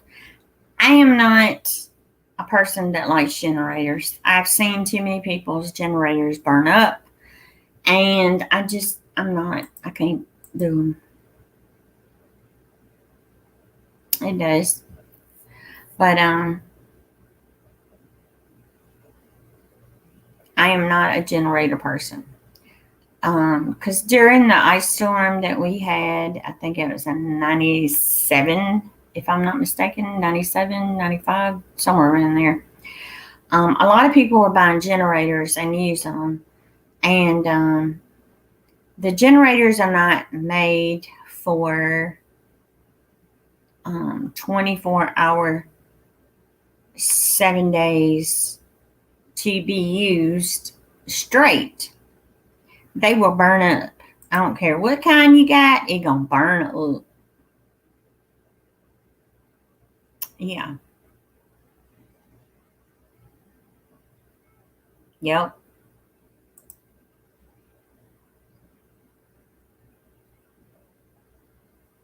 Now there's different types of generators. I know I have seen some people, get the little square generators to kind of use it for fans or um, but these people don't understand that those things have to be plugged in at some time to be charged. What are you going to do if you don't have a way to charge those things?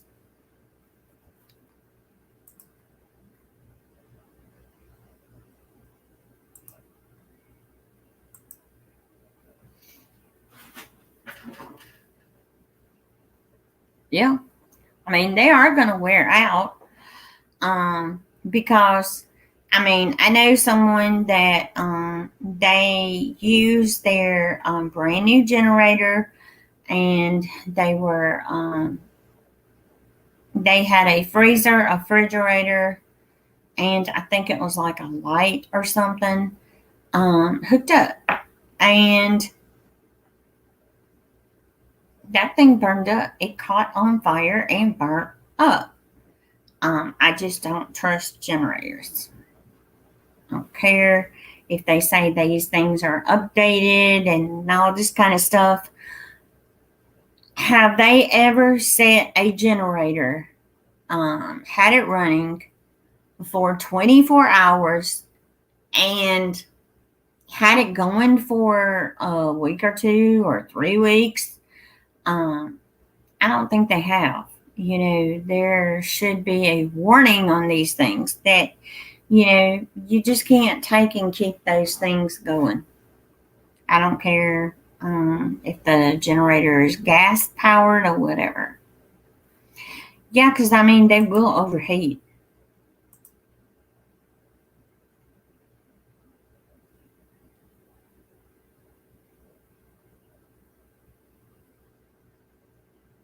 Yeah.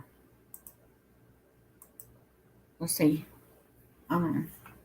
Because I've seen people tell people, you get these generators if something happens with electricity, but a lot of people don't understand that, a lot of these generators, they're not going to hold up to um, supplying everyday needs that you have to have for your house to run. At some point, you're going to shut them off. They've got to cool off, because running them 24/7 is not going to work.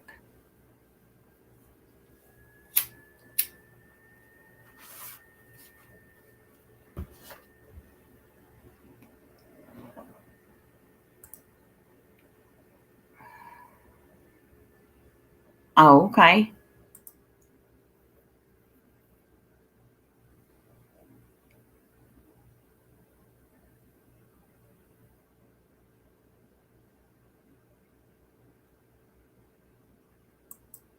Yeah, but these generators, they tell you for so many hours and how many kilowatts they do.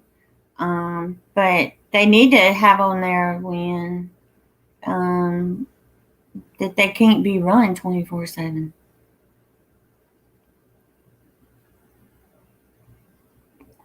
Yeah, I know.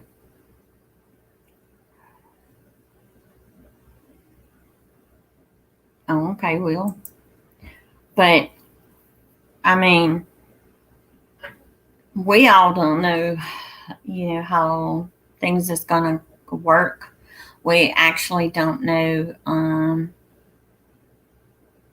if we're gonna have a power outage, and my husband finally said he going to the car. He said he got AC in there. That's what he said. I'm going to the car. But like I told him, you're gonna have to have gas for the car. And if you ain't got gas, how you gonna get gas at the gas station?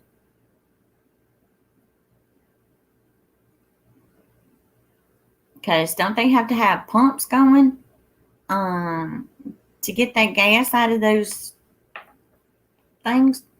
And if they don't have that electricity going or generator going or whatever, they ain't gonna be able to get it.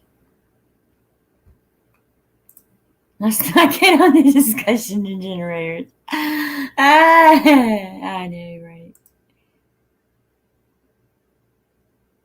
And a supply gas generator runs. All right.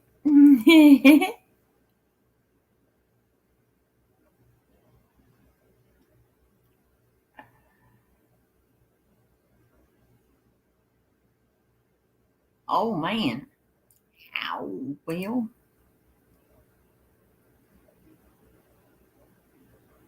Yeah, that's true. But you know how it is. People are like, well, we gotta have that AC going. It's hot. Gotta have that AC going. Or we gotta have the heater going. It's cold. Gotta have the refrigerator going. Gotta have the freezer going. Um, Actually, a freezer, all you have to do is run it for a certain length of time and shut it off. As long as that freezer is not open, and you put some, cut it on where it will keep it good and cold, your meat and stuff will be okay.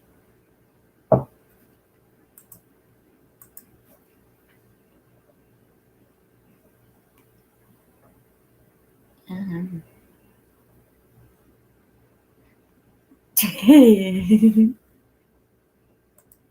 I plug in a 1500 watt hair dryer.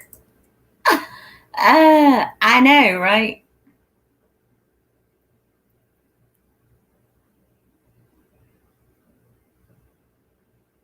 Uh,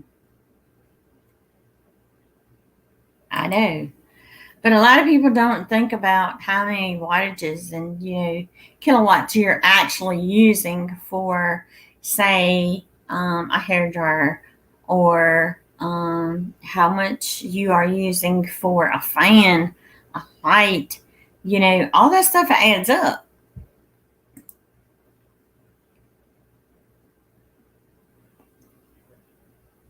Okay, we're gonna show me a picture, and I'll show you guys.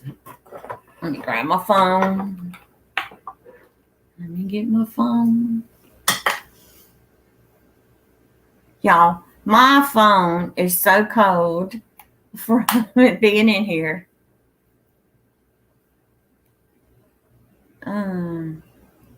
4,500 students tested positive in Jackson. Oh, man.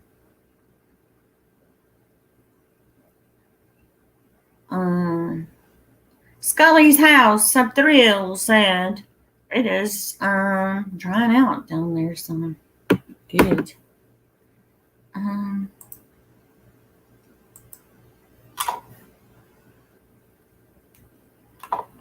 Yeah, 1,400 watts. All right, let me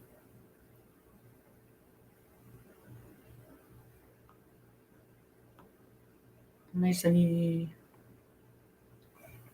Will be showing me a picture so I can show y'all. Now, I have not tried the drone yet, guys. The reason is with the wind blowing, or it's storming. I'm not trying it. I really want to try it in an open area at first to kind of get used to it. So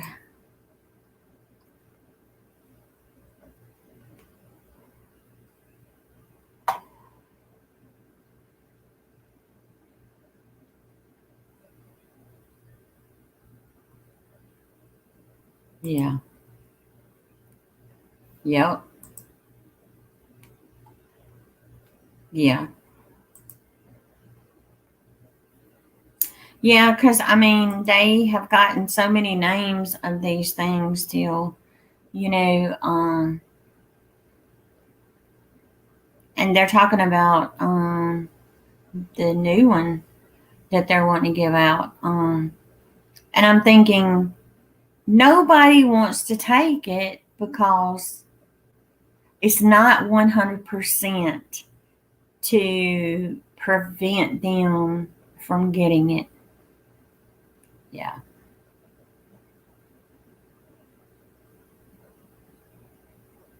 Yeah. Yeah, because from what we was told, so far they don't have anything to prevent.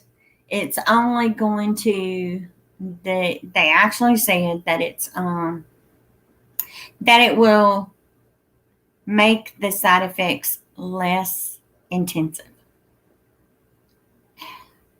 That's what they're saying. Um, yeah, that's true. Welcome back, Will. All right, where's the picture? I'm waiting on the picture, and I'll show everybody. Um,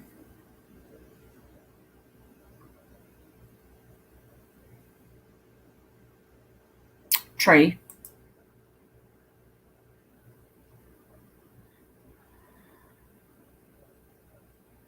Scott's Bend. Yep. Okay.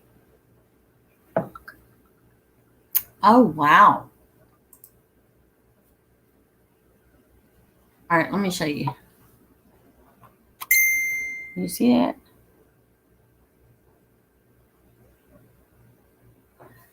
That is awesome.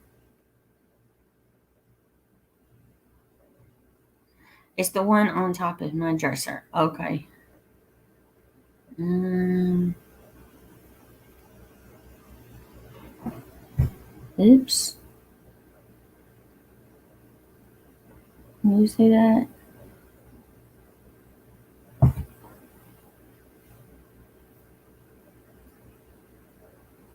Yeah. And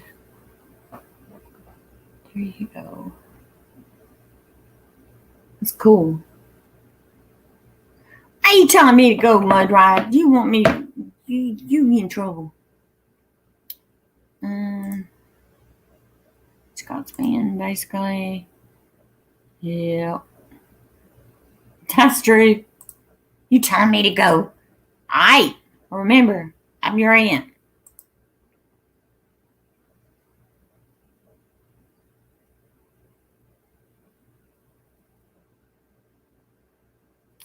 Yeah, because I mean they keep telling us, different stories and everything.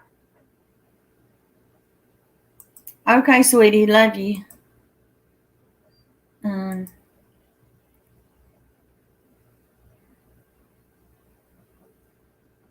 Oh, okay. I mean they keep changing it for us. I'm not gonna actually say the names, but um they they say that it can mutate to something else. And I'm like this, they're saying, okay, you take the first shot, you take the second shot, and now they're coming out with the booster. And I'm like this, okay, for them to actually have people to take a shot, okay, this is me. I'm not going to say you guys, okay, for me to actually take the shot, I need to know that this is going to prevent me from having it, and I'm not going to have any side effects. This is me personally. Because I'm not going to take and go and have something and I wind up having side effects down the road, and who's going to pay for it? Okay, that's what I want to know. Who's going to pay for it? Because I don't have the money to pay for it. Cool. Well, can't wait to see it. That's right, Will. Tell him, keep rocking. But I mean, I am not going to tell someone not to have this thing. I'm not going to tell someone to get it. I feel it's your choice. It's your body, and no one should take that away from you. We live in a free world, and it's your choice. You should not be made to have something, okay? That's how I feel. I mean, I may get this video taken down, but that's how I personally feel myself. I do wear my mask. I do use hand sanitizer. But that's what I do. That's how I feel. But I should not be judged because I have not taken that thing.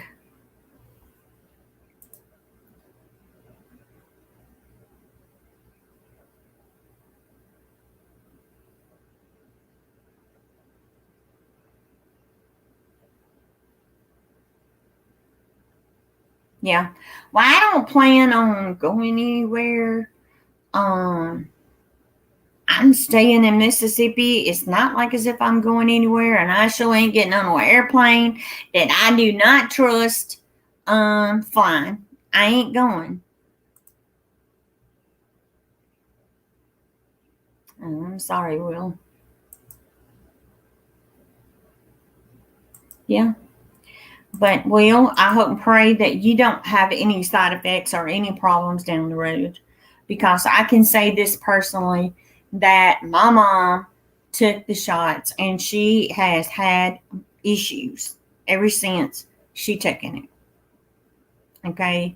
Now, like I told my mom, I'm very cautious around my mom. I'm very cautious around my grandbabies. Um, but you know how it is, guys. I mean, you do what you got to do. That's all I can say.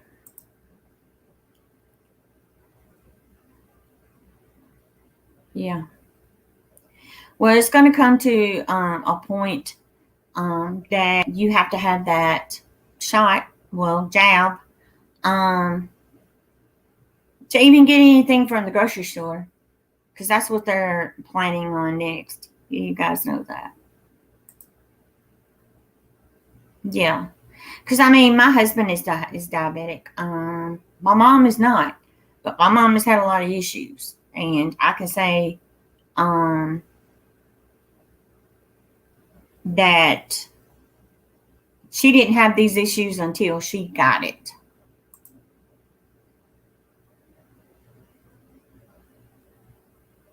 True.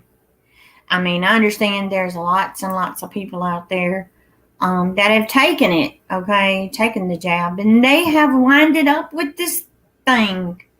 And to me, I feel like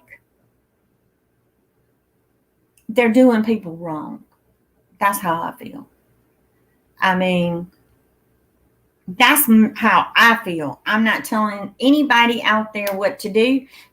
It's your choice. I mean, but me personally, my husband and my sons, they have personally said, that they're not doing it. And they're not doing it because it's their choice. Oh, you're welcome, Will.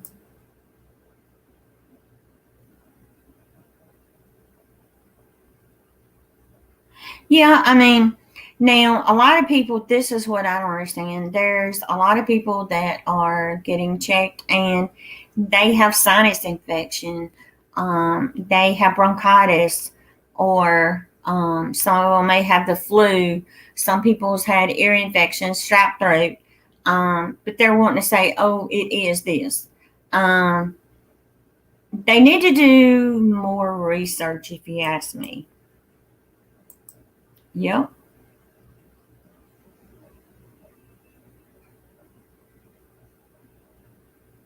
Because they make you, from what I was told, after you take the jab, you've got to sit there and wait for a certain length of time so they can make sure that you don't have any side effects. um, that don't mean you ain't gonna have some later on.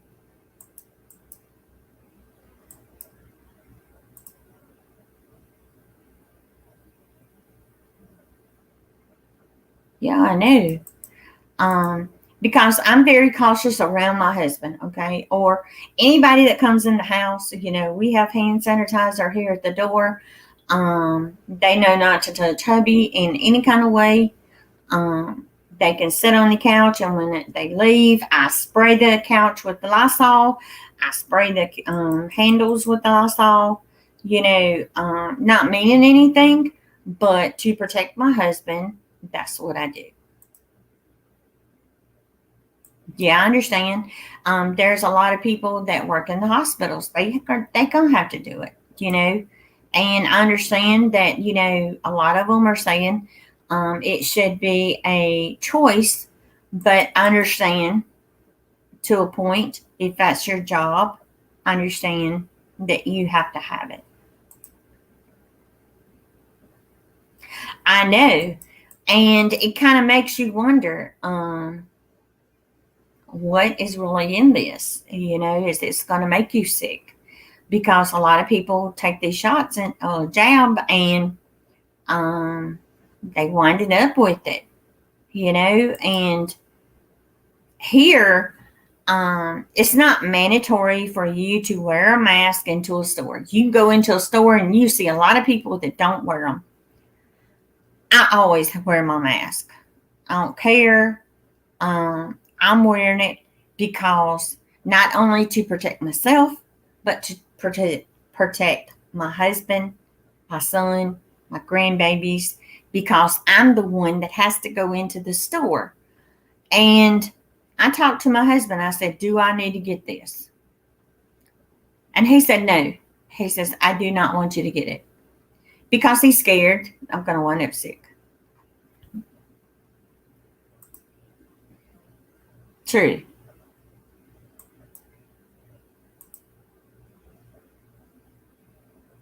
Yeah.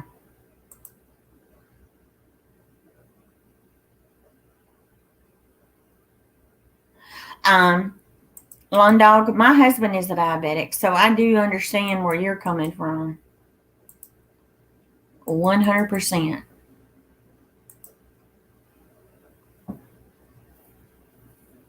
Because, like my sister, okay, I'm going to use her as an example. She took one shot and she got sick. And she says, I'm not taking that shot again. Yep.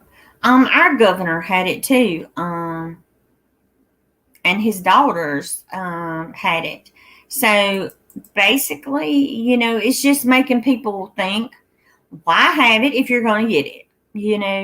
They say it's going to make it a little bit easier if you wind up with it. Not necessarily. It depends on the person's health.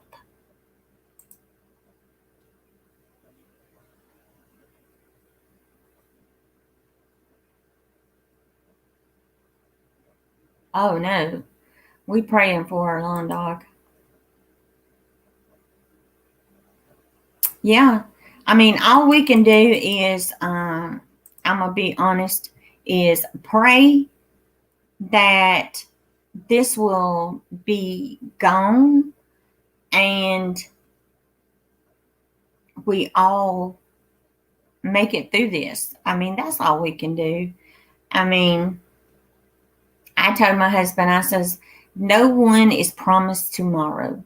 Take each and every day as it could be your last, because we don't know.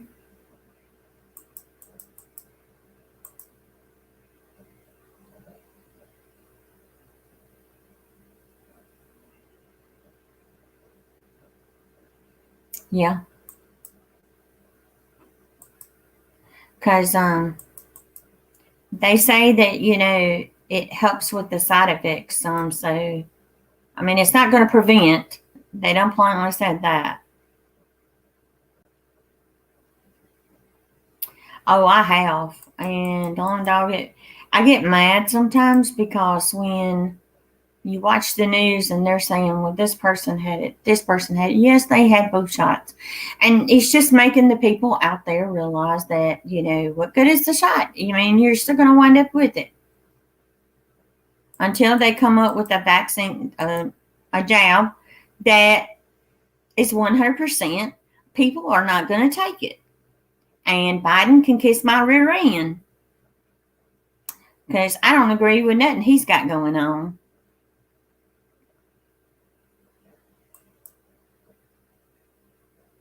True. Oh, we will.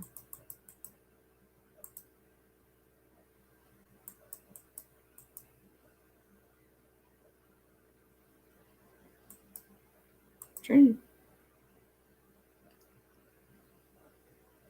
Yeah, I mean, don't give up. Keep fighting, guys. Just pray, and that's all we can do.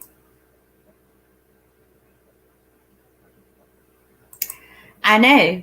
That's what I want to know, because they say this, okay, it first started with one, Then we winded up with another one, then another one, and now they're saying that there's another. Okay, well, how can you stop those there from making more? I mean, from what they're saying, it mutates and it makes more. And they're saying now that, yeah, it's airborne. Well, they're saying stay away 6 feet. You stay away 6 feet. But is it still in the air? Is it the air we breathe?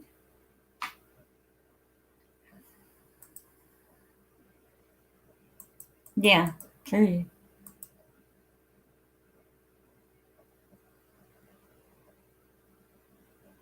Yeah, because we possibly may have a flu and they're saying it's something else. That's the way I'm feeling at it. Let me rephrase that. That's how I feel about it. Okay. Say you got a headache, sore throat, runny nose. Oh, you got it. Where's the flu? Where's the sinus infection? Where's the strep throat? Come on.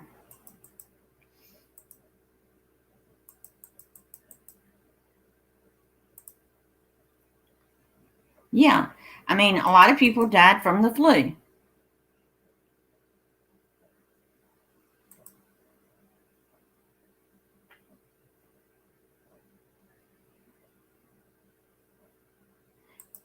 I don't think the flu is cured, to be honest about it. I mean,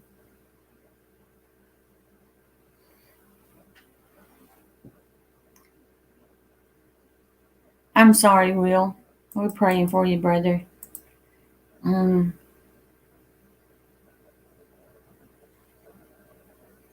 I know.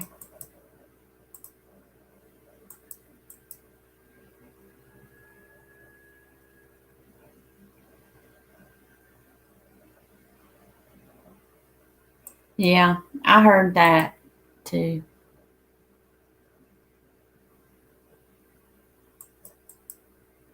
Yeah. Well, all I know is, Long Dog, we have to, pray for everybody and pray that anybody that comes back and watch this, I probably am going to hide this video because what we're talking about. You've actually got to think about it like this. They told us, okay, wear the mask. We did that. Wash your hands. Use hand sanitizer. Use Lysol. We all did that, right? Then they come up and say, okay, you got to take the jab. Not just one, but two. And they're saying, but you still got to wear the mask now. Okay? You got to wear the mask. What happened to you take the jabs, you'll be okay? To me, they used people to go ahead and get it because they thought they were not going to get it, and they did. And now they're saying, oh, you got to have this other jab. But is it 100%? No. So we're back to wearing masks, wash your hands. If you ain't washing your hands, you should be. And wear gloves if you have to. You come in your door, you need to make sure that you have a special room that you can come in, change clothes, wash, do whatever. Stick those clothes in the washing machine because you don't know. Somebody come up behind you and start coughing. They might not have one on, and to be on the thing, safe side.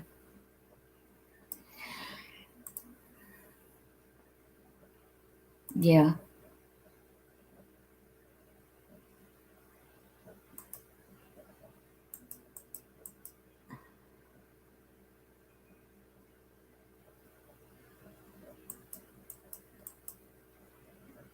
Well, go get your behind in the bed.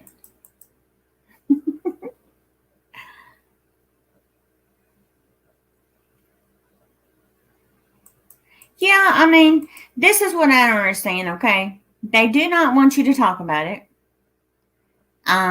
If you do, they'll take your video down. You can't take and find out how other people are doing that has had it, unless it's family members. Um, but they don't want people to talk about it. And it should be our freedom to talk about it. It's they should not be taking that away from us because we have a right to find out, people that have had it, have they had any problems? How are you feeling?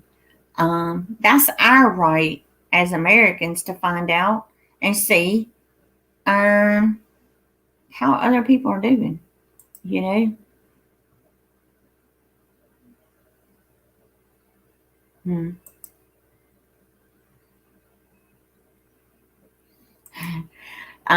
Well, I have washed my hands so much too. Look, my hands are red, okay?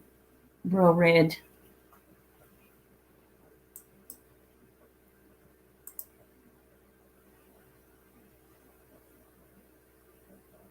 Yep. Yeah, I mean, because we feel like we're getting our freedom taken away because we can't talk about things, and when we do talk about it, we get penalized for it.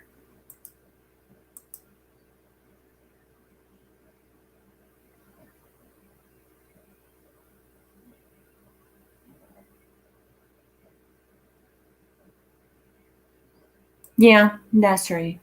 Um, because I'm gonna tell you, I mentioned something like that over on Facebook, and just by saying the one word, um, my comments got taken down.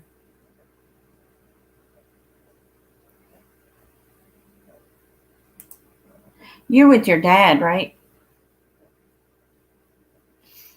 Well, you keep that fan on you. It's hot.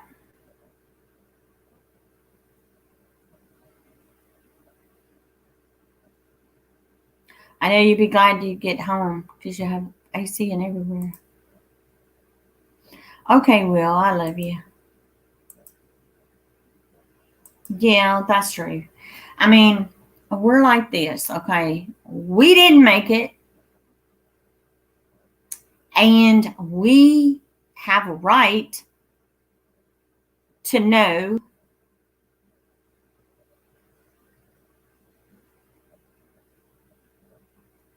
where it started, where it actually really, really started.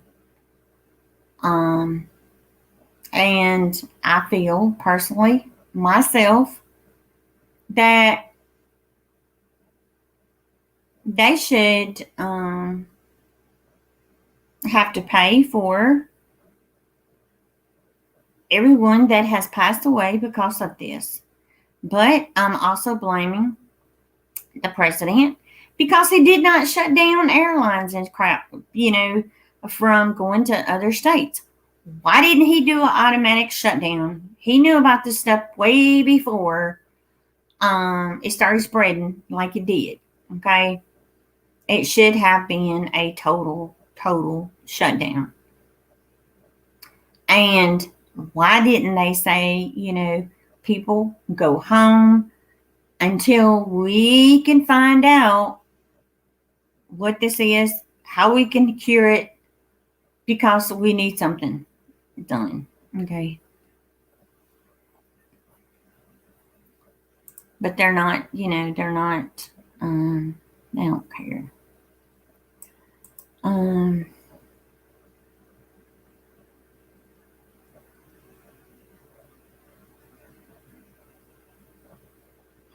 I don't know. Long dog, I really do not know.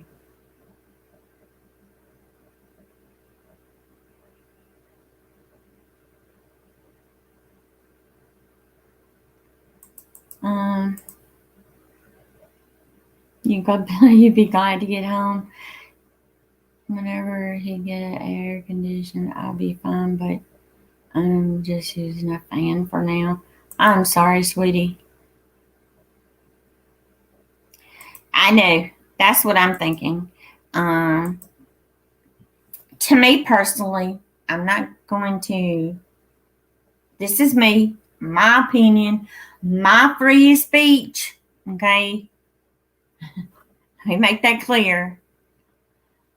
I feel personally that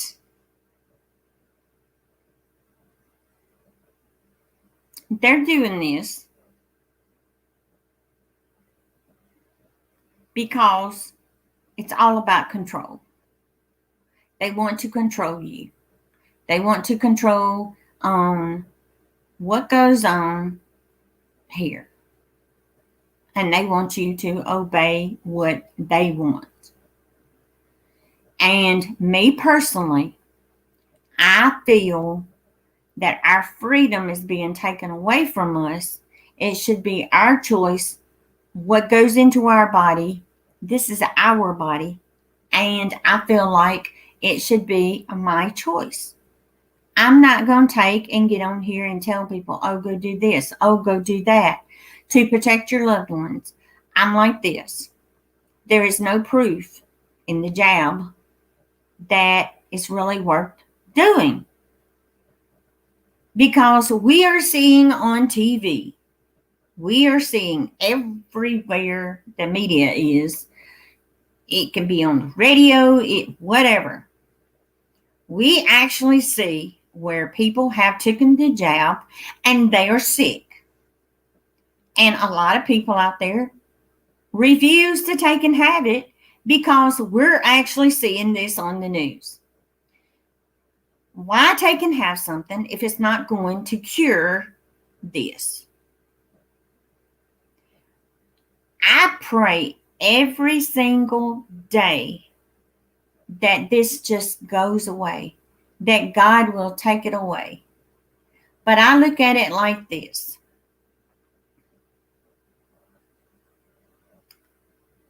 God knows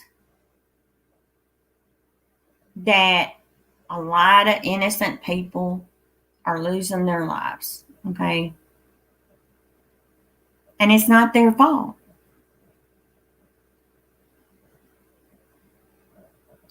And we are just tired of losing family and friends till we just want it to be gone.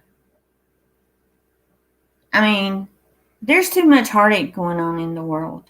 There are people out there that are trying to put food on the table, and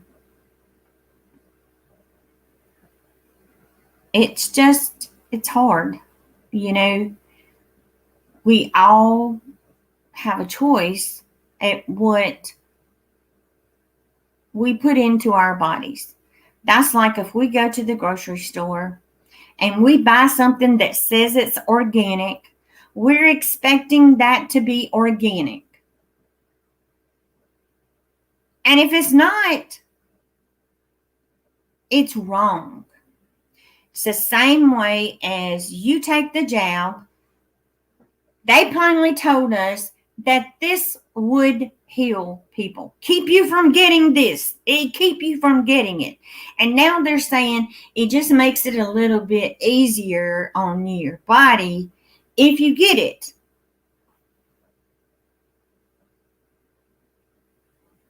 The taxpayer's dollar should go on coming up with a cure. Find out what this thing is, how to keep it from getting worse.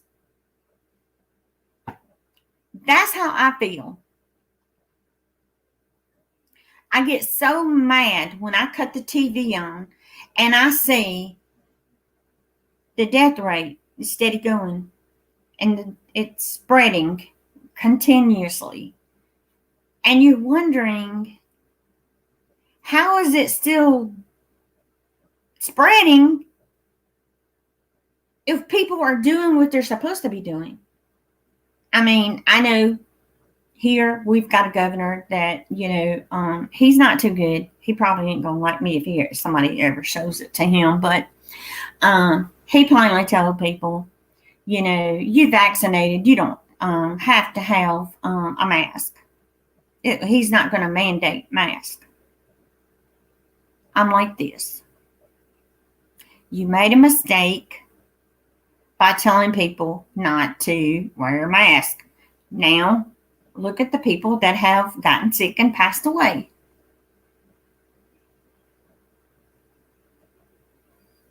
It's come to where I feel personally, I feel sad that we're in the United States and they can't even come up with a freaking shot or pill to get rid of the common flu or a common cold. And they're out here telling us that, they come up with this. And no, I can't do it. I'm sorry. Oh, what is it there over here? I can find out. The temperature is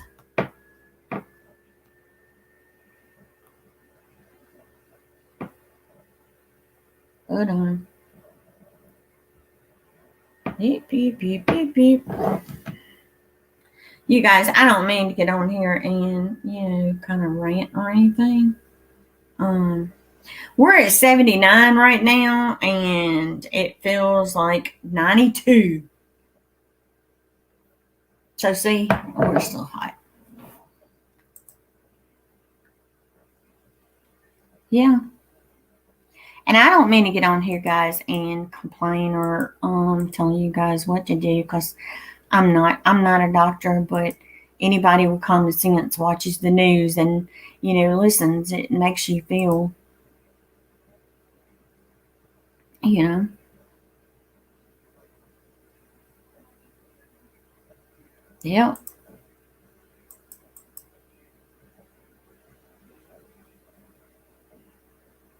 Yep.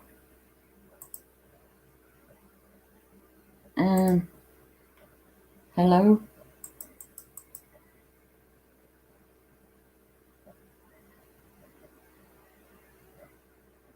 Yeah, true.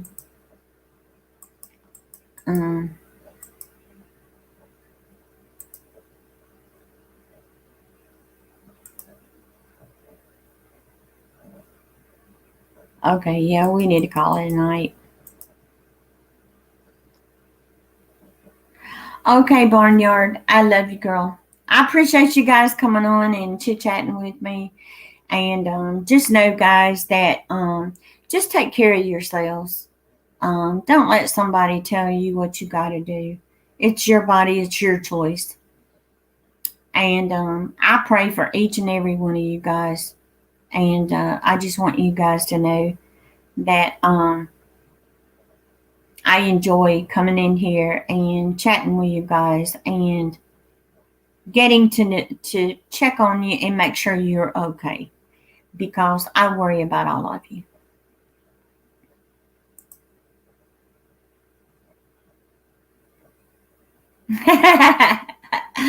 You got that right. By the way, we still make enough of our own toilet paper to wipe our own butts. Made in this country, USA. Made in the USA. If not, grab some old Mitch Match socks. You can do that. That's right. That's right. It's your body. You do what you have to do. It's your choice. Oh, no. You need to go tell your dad or your stepmom so she can give you something, sweetheart. It may be your allergies. They might have something to give to you. All right, guys, I love y'all. God bless you all. And just remember, stay safe.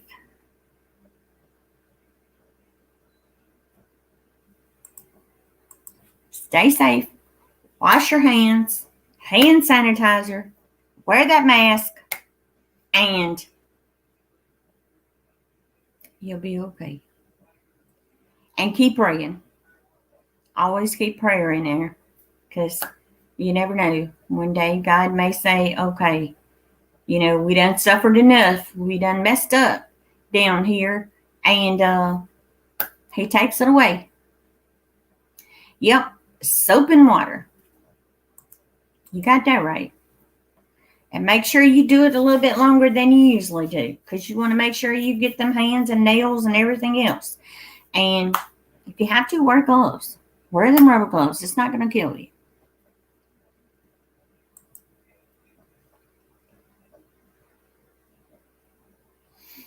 That's true. Well, we'll talk about that in the next live. How about that, guys?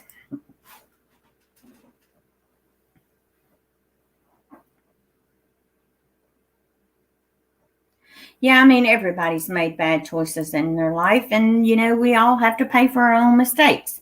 But I look at it like this, God died on the cross for us, and as long as we keep God in our hearts and we do stay on that right path, we got it, okay? All right, guys, I love you. God bless. Stay safe. Love y'all.